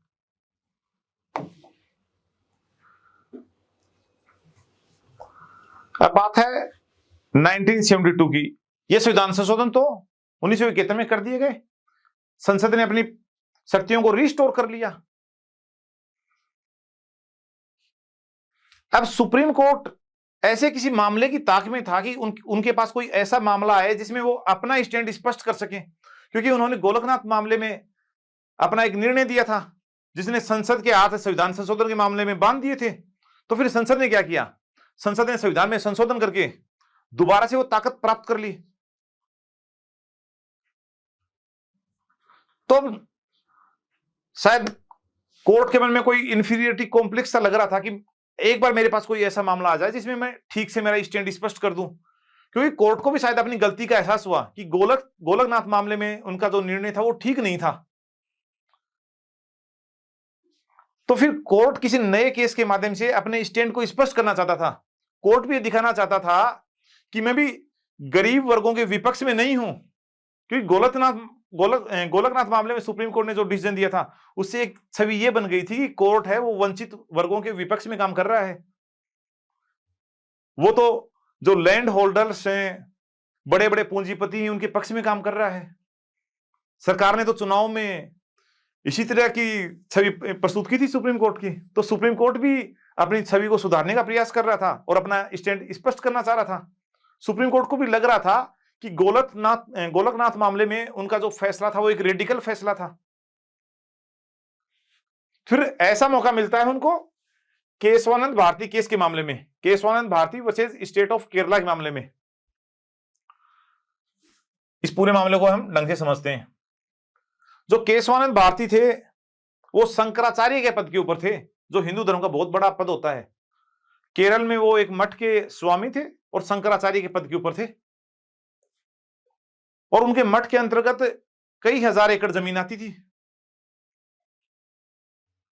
मठ के कई उद्यम भी चलते थे, यानी मठ के पास एक बड़ी संपत्ति थी और उसके प्रबंधन का अधिकार किसके पास था? मठ के स्वामी के पास था, केशवानंद भारती के पास था। फिर 1972 में जो केरला लैंड रिफॉर्म एक्ट था, जो केरला लैंड रिफॉर्म एक्ट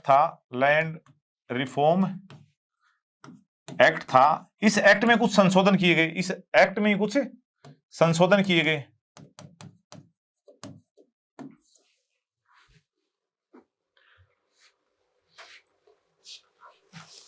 और फिर इस एक्ट को 9th शेड्यूल में संसद ने डाल दिया, 9th शेड्यूल में डाल दिया 29वें संविधान संशोधन से, इस एक्ट को, राज्य सरकार के इस एक्ट को 9th शेड्यूल में डाल दिया। कौन से संविधान संशोधन से? 29th कॉन्स्टिट्यूशनल अमेंडमेंट एक्ट से। और इसके कारण केशवानंद भारती का जो मठ था उसके ऊपर क्या प्रभाव पड़ा? इसके कारण मठ की संपत्ति के मैनेजमेंट का अधिकार केशवानंद भारती के हाथ से चला गया, यह अधिकार सरकार के पास चला गया। तो अब केशवानंद भारती पहुंचते हैं सुप्रीम कोर्ट केरला सरकार के इस एक्ट के विरुद्ध, तभी नाम है ना Kesavananda Bharati versus state of Kerala. तो केरला सरकार के इस कानून के खिलाफ और केशवानंद भारती सुप्रीम कोर्ट आ गए। और सुप्रीम कोर्ट में एक तो उन्होंने 29th कॉन्स्टिट्यूशनल अमेंडमेंट एक्ट को चुनौती दी कि ये एक्ट है, ये मेरे फंडामेंटल राइट्स को वायलेट करता है। कौन कौन से फंडामेंटल राइट्स को वायलेट कर रहा है? 14, 19 और 31 के फंडामेंटल राइट्स को वायलेट कर रहा है। दूसरा, लगे हाथ इन्होंने अपने केस को मजबूत बनाने के लिए गोलकनाथ फैसले का आधार भी लिया। गोलकनाथ फैसले का आधार भी लिया। गोलकनाथ फैसले का आधार भी लिया। अरे गोलकनाथ फैसला था वो तो जो भूस्वामी थे, जो लैंड होल्डर्स थे, जो जमींदार वर्ग थे, उनके पक्ष का मामला था ना। तो केशवानंद भारती ने अपने केस को मजबूत बनाने के लिए गोलकनाथ फैसले का आधार भी लिया कि आपने पहले भी ऐसा फैसला दिया था जो लैंड होल्डर्स के पक्ष में था, जो फंडामेंटल राइट्स को सैक्रोसेंट मानता था, जो फंडामेंटल राइट्स को पवित्र मानता था, यानी उनमें छेड़छाड़ नहीं की जा सकती थी। तो केशवानंद भारती ने गोलकनाथ फैसले का आधार भी लिया। लगे हाथ इन्होंने 24वें संविधान संशोधन और 25वें संविधान संशोधन को भी कोर्ट में चुनौती दे डाली, क्योंकि गोलकनाथ फैसले को किसके द्वारा बदला गया था? 24वें संविधान संशोधन के द्वारा। ध्यान आ रहा है? आर्टिकल 13 में क्लोज 4 जोड़ा गया था और आर्टिकल 368 में क्लोज 3 जोड़ा गया था, जिसके द्वारा गोलकनाथ फैसले को पलट दिया गया था एक तरह से। 25वें संविधान संशोधन को भी कोर्ट में चुनौती दी गई। 25वां संविधान संशोधन क्या कहता है कि अगर 39B और C यानी आर्थिक असमानता को कम करने के लिए अगर राज्य प्रयास करता है तो इसे आर्टिकल 14, 19 और 31 के आधार पर चुनौती नहीं दी जा सकेगी। ध्यान आ रहा? 25वां संविधान संशोधन, तो 25वें संविधान संशोधन को भी चुनौती दे दी गई। और जो केशवानंद भारती केस का मामला है, ये 13 जजों ने सुना, जो आज तक की भारत की सबसे बड़ी सुप्रीम कोर्ट की बेंच थी। केशवानंद भारती केस में और 13 जजों ने इस मामले को सुना, क्योंकि गोलकनाथ जो केस था उसको 11 जजों के द्वारा सुना गया था। और जब सुप्रीम कोर्ट अपने ही किसी सिद्धांत या निर्णय के ऊपर पुनर्विचार करती है तो वो एक बड़ी बेंच का निर्माण करती है। अगर सुप्रीम कोर्ट को यह लगता हो कि उसके द्वारा पहले से जो निर्णय दिया गया है उस निर्णय में कुछ बदलाव किया जा सकता है, तो वो फिर बड़ी बेंच का निर्माण करती है। तो गोलकनाथ मामले में 11 जजों की बेंच थी, तो केशवानंद भारती मामले में 13 जजों की बेंच गठित की। उसमें सुप्रीम कोर्ट में कुल 13 ही जज थे।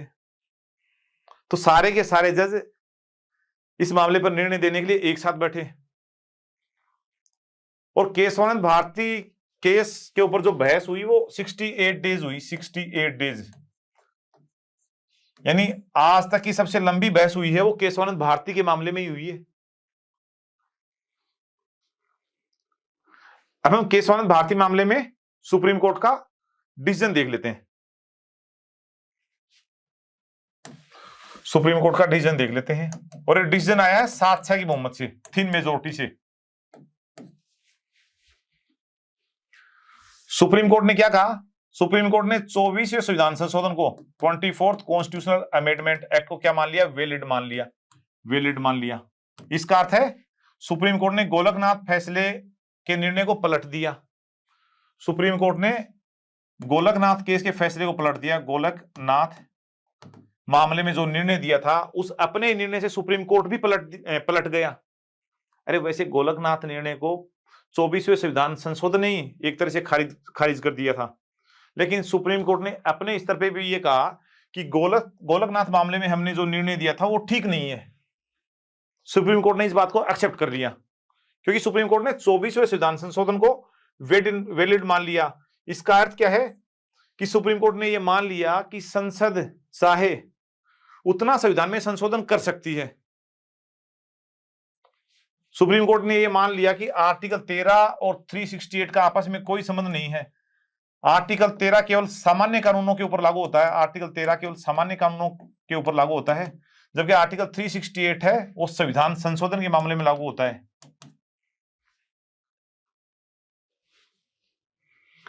फिर 25वें संविधान संशोधन को भी वैलिड मान लिया, 25वें संविधान संशोधन को भी वैलिड मान लिया सुप्रीम कोर्ट ने, वैलिड मान लिया। 25वां संविधान संशोधन क्या कह रहा है कि अगर राज्य आर्थिक असमानताओं को कम करने के लिए कानून बनाता है तो उसे आर्टिकल 14, 19 और 31 के आधार पर न्यायालय में चुनौती नहीं दी जा सकती है। यानी कोर्ट ने यह मान लिया कि अगर राज्य वंचित वर्गों के पक्ष में कुछ विशेष नीतियों को लागू कर रहा है, विशेष कार्यक्रमों को लागू कर रहा है, तो उसे संपत्ति के अधिकार के नाम पे सुप्रीम कोर्ट या हाई कोर्ट में चुनौती नहीं दी जा सकती है। तो एक तरह से तो केशवानंद भारती मामले में सुप्रीम कोर्ट ने संसद की सारी बातें मान ली, 24वां संविधान संशोधन भी मान लिया, 25वां संविधान संशोधन को भी वैलिड मान लिया, 29वें संविधान संशोधन को भी वैलिड मान लिया, जिसके खिलाफ केशवानंद भारती कोर्ट में गए थे उस संविधान संशोधन को भी सुप्रीम कोर्ट ने वैलिड मान लिया कि यह संविधान संशोधन भी ठीक है। मठ की संपत्ति के मैनेजमेंट का अधिकार है वो मठ से छीना जा सकता है, केशवानंद भारती से छीना जा सकता है, इसमें भी कोई समस्या नहीं है। यानी एक तरह से सरकार की सारी ही बातें सुप्रीम कोर्ट ने मान ली। लेकिन सुप्रीम कोर्ट ने कुछ और कहा, लेकिन साथ ही सुप्रीम कोर्ट ने क्या कहा, सुप्रीम कोर्ट ने लेकिन शब्द जोड़ा कि हम आपकी सभी बातें मानते हैं लेकिन, और ये लेकिन शब्द काफी इंपॉर्टेंट है। सुप्रीम कोर्ट ने पहले कह दिया कि आप संविधान में जितना चाहो संशोधन कर सकते हो, आप फंडामेंटल राइट्स में कटौती भी कर सकते हो, कोई समस्या नहीं है।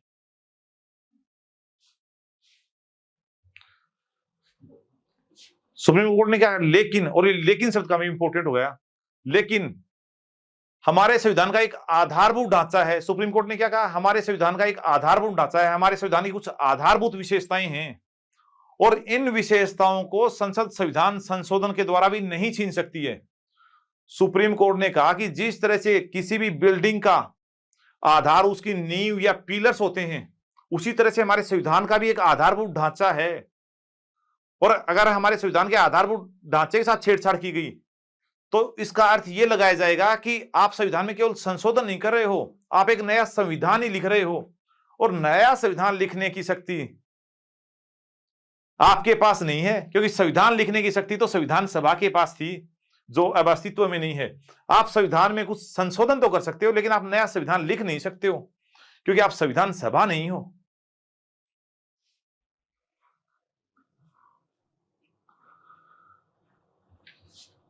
तो केशवानंद भारती केस में सुप्रीम कोर्ट ने क्या कहा कि हमारे संविधान का एक आधारभूत ढांचा है, आप उसके साथ छेड़छाड़ नहीं कर सकते हो। फिर सरकार ने पूछा कि इस आधारभूत ढांचे में आता क्या क्या है, संविधान के आधारभूत विशेषताओं में आता क्या क्या है और ये कहां पर लिखा हुआ है। तो सुप्रीम कोर्ट ने कहा कि ये संविधान में कहीं भी लिखा हुआ नहीं है, ये समझने की बात है, और हम एक साथ बिल्कुल ये नहीं बताएंगे कि आधारभूत ढांचे में क्या क्या शामिल है। जब जब हमारे पास मामले आएंगे तब तब हम बताएंगे कि ये चीजें आधारभूत ढांचे में शामिल है।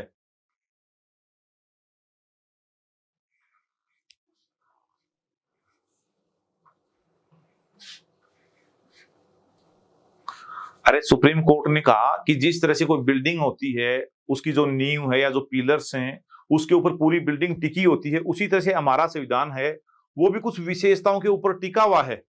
तो अगर किसी बिल्डिंग के पिलर नीचे से हटा देंगे तो पूरी पूरी बिल्डिंग धराशायी हो जाएगी। इसी तरीके से सुप्रीम कोर्ट ने क्या कहा कि हमारे जो संविधान की अगर हम आधारभूत विशेषताओं को छीन लेंगे, सुप्रीम कोर्ट ने कहा कि अगर संसद संविधान की आधारभूत विशेषताओं को छीन लेगी तो पूरा संविधान समाप्त हो जाएगा, वो एक नया संविधान हो जाएगा, वो सिर्फ संविधान में संशोधन नहीं होगा। फिर सुप्रीम कोर्ट ने कुछ विशेषताओं के बारे में बताया कि इन विशेषताओं को संविधान के आधारभूत ढांचे में शामिल माना जाता है, और लेकिन ये विशेषताएं अंतिम नहीं हैं। जब भी हमारे पास मामले आएंगे तो हम और विशेषताओं को भी आधारभूत ढांचे में शामिल मान सकते हैं। फिर सुप्रीम कोर्ट ने अपने कई निर्णय दिए, जैसे केशवानंद भारती केस के बाद, और फिर उनमें कुछ आधारभूत विशेषताओं को बताया। जैसे सबसे पहले सुप्रीम कोर्ट ने केशवानंद भारती मामले में कहा कि हमारे संविधान का एक आधारभूत ढांचा है। उसके बाद कई अन्य केसों में भी आधारभूत ढांचे की बात दोहराई, जैसे इंदिरा गांधी वर्सेज राजनारायण का मामला, इंदिरा गांधी वर्सेज राजनारायण का मामला, राजनारायण का मामला, राजनारायण मामला, इसमें भी आधारभूत ढांचे की संकल्पना को दोहराया सुप्रीम कोर्ट ने। यह मामला है 1975 का, इसको इलेक्शन केस भी कहते हैं। फिर मिनर्वा मिल्स का मामला है, मिनर्वा मिल्स का मामला है, मिनर्वा मिल्स का मामला है, इसमें भी आधारभूत ढांचे की संकल्पना को दोहराया। Minerva mills versus union of India, union of India का मामला है, ये 1980 का है। इसके बाद वामन राव का मामला है, वामन राव का मामला है, वामन राव का मामला है 1981 का। इसके बाद 1992 का इंदिरा साहनी केस है, इंदिरा साहनी केस है, इसमें भी आधारभूत ढांचे की संकल्पना को दोहराया। इंदिरा साहनी केस या मंडल केस भी कहते हैं लोकप्रिय रूप से, इंदिरा साहनी केस या मंडल केस। फिर 1993 का है Kihoto Hollohan case, Kihoto Hollohan case, Kihoto Hollohan case, Hollohan case. 1994 का है SR Bommai case, SR Bommai case, इसमें भी आधारभूत ढांचे की संकल्पना को दोहराया सुप्रीम कोर्ट ने। फिर 2006 का है M Nagaraj case, M Nagaraj case, Nagaraj case, Nagaraj case. 2007 का है आईआर कोहलो का case, IR Coelho case, COELHO, IR Coelho case, इसमें भी आधारभूत ढांचे की संकल्पना को दोहराया। और इन सभी केसों के निर्णय में सुप्रीम कोर्ट ने कुछ चीजों को आधारभूत ढांचे में शामिल मान लिया। उनको देख लेते हैं कि किस किस को शामिल माना। जैसे न्यायिक पुनरावलोकन को आधारभूत ढांचे का भाग माना सुप्रीम कोर्ट ने, जुडिशियल रिव्यू को, कि जुडिशियल रिव्यू संविधान का आधारभूत ढांचा है और संसद संविधान संशोधन के द्वारा भी जुडिशियल रिव्यू की पावर कोर्ट से नहीं ले सकती है। इसी तरीके से जो फेडरल सिस्टम है देश का, जो संघीय व्यवस्था है, उसको भी आधारभूत ढांचे का भाग मान लिया। पार्लियामेंट्री सिस्टम को भी आधारभूत ढांचे का भाग मान लिया।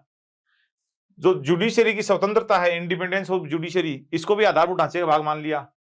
डेमोक्रेटिक जो रिपब्लिक सिस्टम है हमारा, इसको भी आधारभूत ढांचे का भाग मान लिया।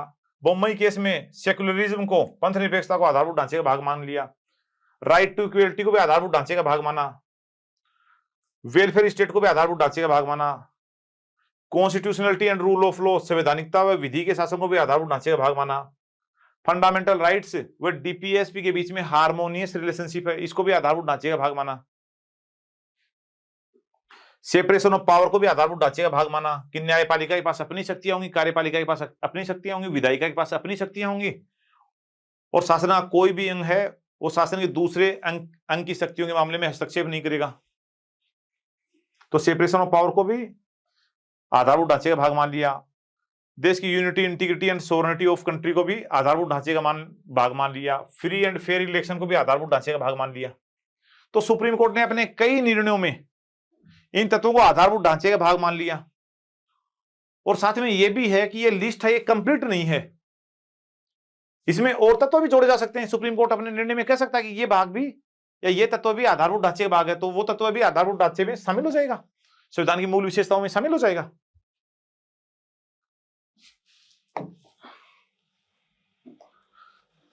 अब देखते हैं आधारभूत ढांचे को बदलने का प्रयास। देखो, केशवानंद भारती केस में सुप्रीम कोर्ट ने संसद की लगभग सारी बातें मान ली थी। 24वां, 25वां, 29वां संविधान संशोधन मान लिया था, लेकिन आधारभूत ढांचे की संकल्पना के द्वारा संविधान में संसद की संशोधन करने की शक्ति को कुछ हद तक सीमित कर दिया था। उसको लेकर सरकार बेचैन हो गई, क्योंकि उस समय इंदिरा गांधी जी थी, वो प्रधानमंत्री थी, और उस समय इंदिरा गांधी जी एक महान नेता बनना चाह रही थी, या दूसरी भाषा में कहूं तो एक तानाशाह बनना चाह रही थी। तो किसी को भी झेलने के पक्ष में नहीं थी। वो चाहती थी कि जैसा मैं चाहूं, जैसी मेरी मानसिकता है, वैसा ही सब कुछ उसी के अनुरूप हो।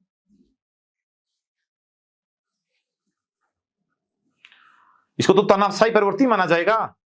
भले ही वो वंचित वर्गों के पक्ष में काम करना चाह रही हो, लेकिन ये काम संविधान को खत्म करके थोड़ी किया जा सकता है। संविधान के दायरे में रहकर करना चाहिए ना। तो इंदिरा गांधी जी को जो आधारभूत ढांचे की संकल्पना दी गई कोर्ट के द्वारा, ये पसंद नहीं आई। इसको बदलने के लिए फिर उन्होंने संविधान में संशोधन किया। वो देखते हैं उन्होंने संविधान में कौन सा संशोधन किया। 42वां संशोधन किया, 42nd कॉन्स्टिट्यूशनल अमेंडमेंट किया। कब किया? ये 1976 में, इमरजेंसी के समय में। और इस संशोधन के द्वारा उन्होंने संविधान के आर्टिकल 368 में क्लोज 4 और 5 जोड़ दिए गए। 4 और 5 जोड़ दिए गए, नए क्लोज जोड़ दिए गए। और इन क्लोज में क्या लिख दिया गया कि संसद की संविधान संशोधन करने की शक्ति क्या है? असीमित है, अनलिमिटेड है। संसद की संविधान संशोधन करने की शक्ति अनलिमिटेड है, उसके ऊपर कोई भी सीमा आरोपित नहीं होती है। दूसरी बात कि जो संविधान संशोधन किया जाता है उसका जुडिशियल रिव्यू नहीं किया जा सकता है। No judicial review. संविधान संशोधन का कोर्ट्स हैं, वो जुडिशियल रिव्यू नहीं कर सकते, नो जुडिशियल रिव्यू।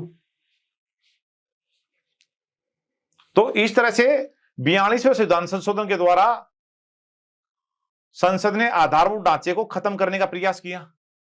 लेकिन 1980 में जब मिनर्वा मिल्स के मामले में सुप्रीम कोर्ट ने अपना डिसीजन दिया, मिनर्वा मिल्स के मामले में सुप्रीम कोर्ट ने अपना डिसीजन दिया, तो इस डिसीजन में सुप्रीम कोर्ट ने दोबारा आधारभूत ढांचे की बात को दोहराया। इस केस में सुप्रीम कोर्ट ने कहा कि जुडिशियल रिव्यू है वो संविधान के आधारभूत ढांचे का भाग है।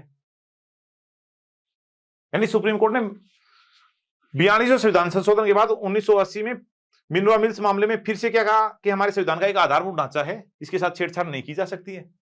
और इसके बाद कई सैकड़ों केसों में फिर आधारभूत ढांचे की संकल्पना को दोहराया।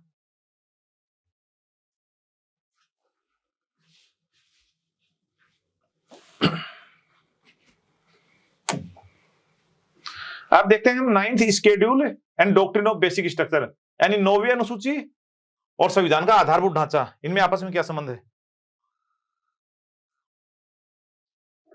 अरे दिमाग ठीक है या दिमाग का दही हो चुका है? क्योंकि मुझे लग रहा है यहां तक आते आते दिमाग का दही हो चुका है। दिमाग, क्योंकि यहां तक आते आते दिमाग खराब हो जाता है बच्चों का। देखो कंसेप्ट कॉम्प्लिकेटेड है, लेकिन अच्छे से समझ लोगे तो फिर आपको मजा आ जाएगा। जब आप आंसर राइटिंग करोगे मेंस में, तो आपकी बातों में वजन होगा। एग्जामिनर को कॉपी चेक करके ये लगेगा कि हाँ रियल में इसको संविधान की समझ है। नहीं समझोगे तब भी काम चल ही रहा है, देश चल ही रहा है, कौन सा रुक जाएगा देश। लेकिन अगर समझ लोगे तो आपके संविधान की समझ बेटर होगी, आपके मार्क्स ज्यादा आएंगे तो आप अच्छी रैंक के साथ सिलेक्ट हो जाओगे। चलो देखते हैं 9वीं अनुसूची और आधारभूत ढांचा।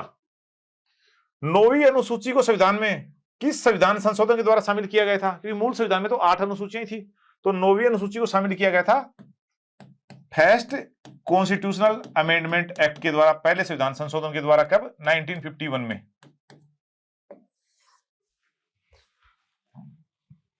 और 9वीं अनुसूची में मुख्यतः कौन से कानून रखे गए थे? लैंड रिफॉर्म से रिलेटेड कानून। इसमें मुख्यतः भूमि सुधार से संबंधित कानून रखे गए थे, लैंड रिफॉर्म से रिलेटेड कानून रखे गए थे।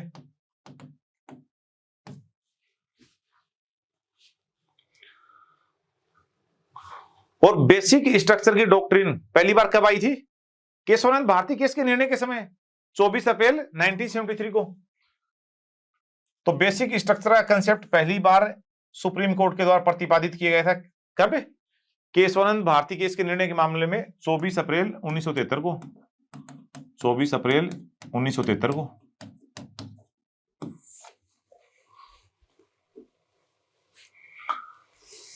पहली अनुसूची में मुख्यतः कौन से कानून, सॉरी 9वीं अनुसूची में मुख्यतः कौन से कानून रखे गए थे? जो राज्यों के कानून थे, भूमि सुधार से संबंधित कानून थे, जो जमींदारों से उनकी अतिरिक्त भूमि छीन रहे थे और फिर उस भूमि को गरीब भूमिहीनों में रिडिस्ट्रीब्यूट कर रहे थे। वैसे कानून 9वीं अनुसूची में रखे गए थे। लेकिन जो ही केशवानंद भारती केस में सुप्रीम कोर्ट ने कहा कि संविधान का एक आधारभूत ढांचा है,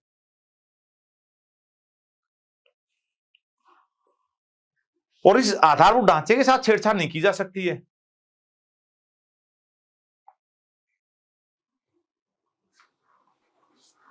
तो फिर सरकार ने अपने कानूनों को जुडिशियल रिव्यू से बचाने के लिए 9वीं अनुसूची में डालना शुरू कर दिया। ऐसे कानूनों को 9वीं अनुसूची में डालना शुरू कर दिया जिनका लैंड रिफॉर्म से कोई लेना देना नहीं था। जैसे प्रिवेंटिव डिटेंशन से संबंधित कानूनों को इसके अंदर डाला गया, जैसे मीसा एक्ट को डाला गया इमरजेंसी के समय, maintenance of internal security act,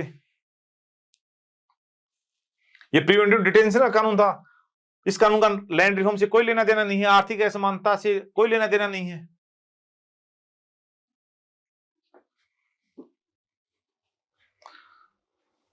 जो एडीएम जबलपुर का मामला था वो मीसा एक्ट के विरोध में तो था, बंदी प्रत्यक्षीकरण का मामला 1976 का इमरजेंसी के समय में आया था वो। तो प्रिवेंटिव डिटेंशन से संबंधित कानूनों को भी 9वीं अनुसूची में डाल दिया गया। इसी तरह से जो तमिलनाडु सरकार का 69% रिजर्वेशन का कानून था उसको 9वीं अनुसूची में डाल दिया गया। इसी तरीके से जो एसेंशियल कमोडिटीज एक्ट था उसको 9वीं अनुसूची में डाल दिया गया। एमआरटीपी एक्ट था, monopolistic restrictive trade practices act, इसको भी 9वीं अनुसूची में डाल दिया गया। इन कानूनों का आर्थिक असमानता को कम करने से कोई संबंध नहीं है, लेकिन इन कानूनों को 9वीं अनुसूची में 24 अप्रैल 1973 के बाद इसलिए डाला गया ताकि इनका जुडिशियल रिव्यू नहीं कर पाए, क्योंकि सरकार को यह डर था कि ये कानून है, ये संविधान के आधारभूत ढांचे के खिलाफ हैं।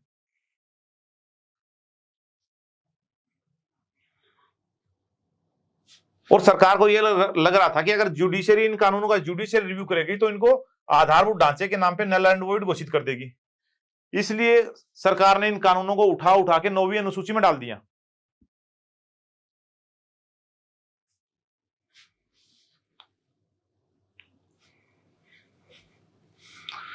फिर 2007 में आईआर कोल्लो के केस में सुप्रीम कोर्ट ने यह डिसीजन दिया कि 24 अप्रैल 1973 के बाद जिन भी कानूनों को 9वीं अनुसूची में डाला गया है, हम उन कानूनों का जुडिशियल रिव्यू करेंगे, और अगर वो कानून संविधान के आधारभूत विशेषताओं के खिलाफ पाए जाते हैं, संविधान के आधारभूत ढांचे के खिलाफ पाए जाते हैं, तो हम उन कानूनों को अनकॉन्स्टिट्यूशनल घोषित कर देंगे। तो अब क्या स्थिति है? अब ये स्थिति है 9वीं अनुसूची के मामले में कि जिन कानूनों को 24 अप्रैल 1973 के बाद 9वीं अनुसूची में डाला गया है, उन कानूनों का जुडिशियल रिव्यू हो सकता है। और 24 अप्रैल 1973 की डेट ही क्यों चुनी गई? क्योंकि 24 अप्रैल 1973 के दिन केशवानंद भारती केस का निर्णय आया था, जिसमें पहली बार आधारभूत ढांचे का सिद्धांत दिया गया था। इसलिए आईआर कोल्लो केस में सुप्रीम कोर्ट ने कहा कि 24 अप्रैल 1973 और उसके बाद जो भी कानून 9वीं अनुसूची में डाले गए हैं, हम उन कानूनों का जुडिशियल रिव्यू करेंगे, क्योंकि आधारभूत ढांचे की संकल्पना ही 24 अप्रैल 1973 को पहली बार आई है।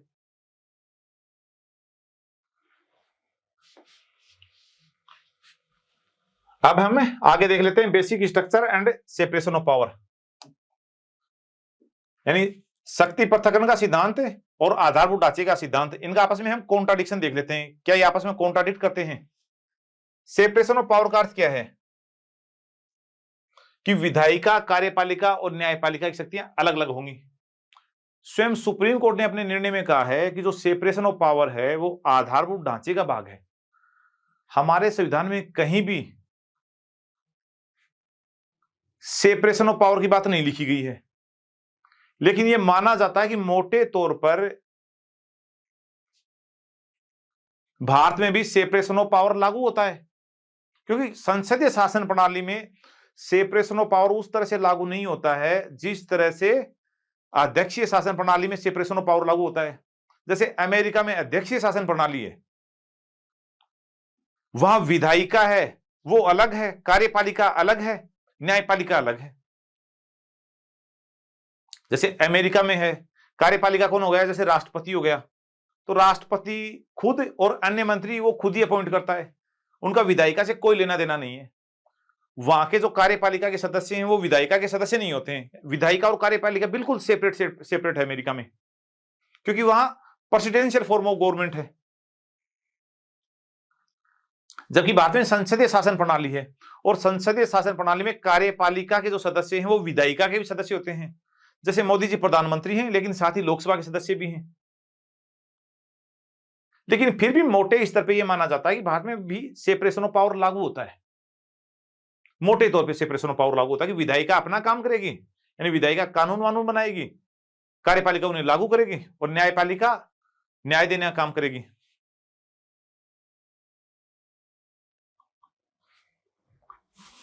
तो यहां हमारे विचार का बिंदु क्या है, क्या आधारभूत ढांचे की संकल्पना ने सेपरेशन ऑफ पावर को डिसबैलेंस किया है? क्या आधारभूत ढांचे की संकल्पना ने शक्ति पृथक्करण के सिद्धांत का उल्लंघन किया है? क्या आधारभूत ढांचे का सिद्धांत शक्ति पृथक्करण के सिद्धांत के विपरीत है? हम इस बात के ऊपर चर्चा कर रहे हैं। तो जो न्यायपालिका के आलोचक लोग हैं वो क्या कहते हैं, किसकी दो बात करेंगे यहां, एक तो न्यायपालिका के आलोचक लिख देता हूं, ये न्यायपालिका के आलोचक और ये समर्थक।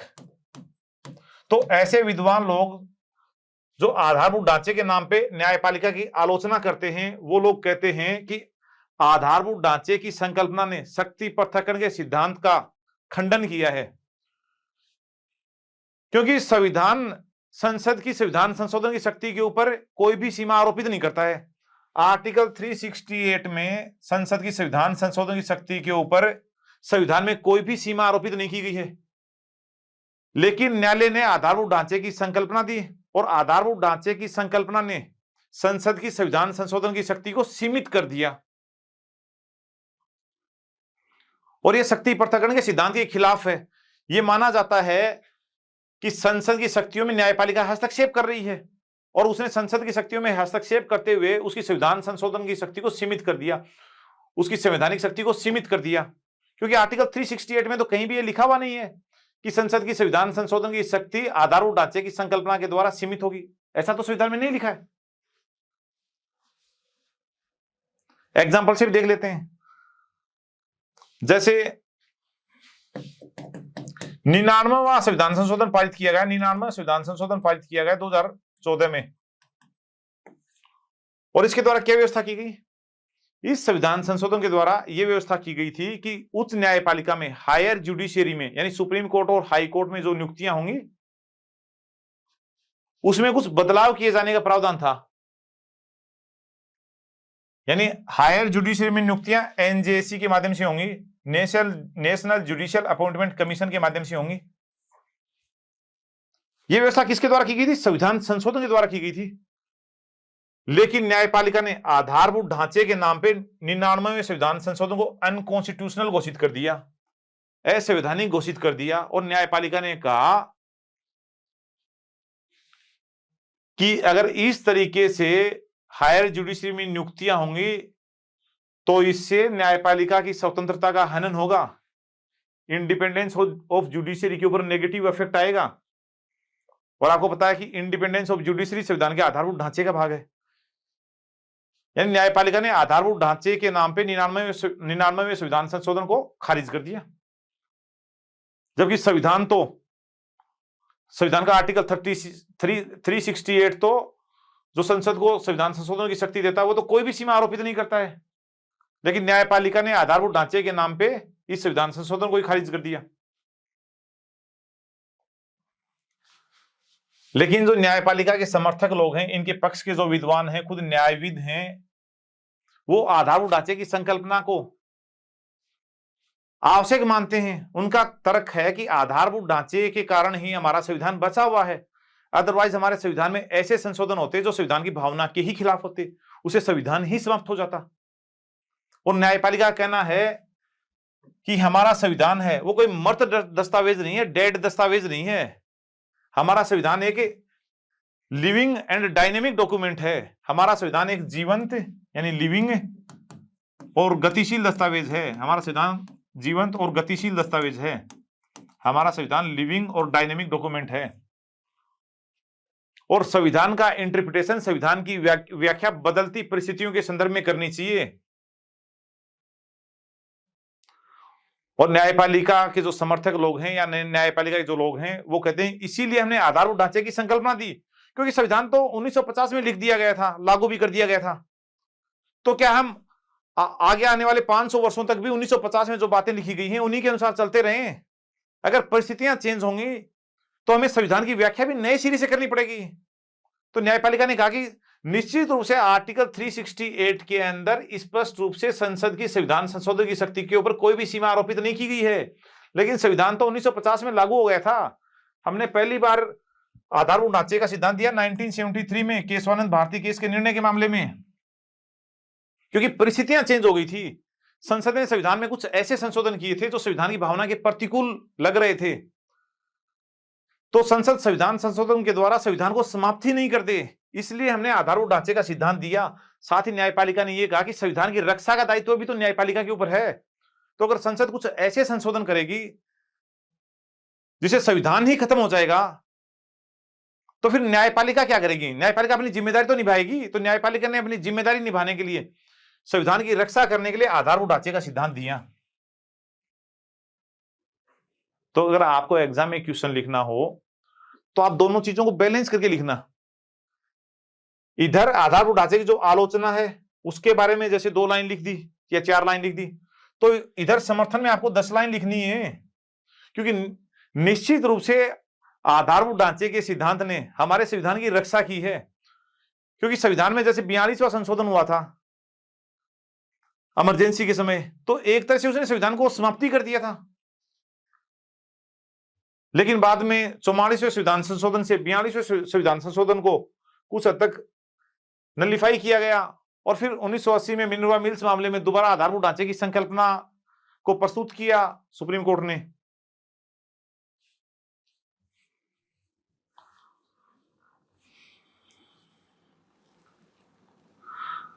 समझ में आया कुछ? तो देखो इस तरह से हमने आधारभूत ढांचे का जो कंसेप्ट था उसको कंप्लीट कर लिया है।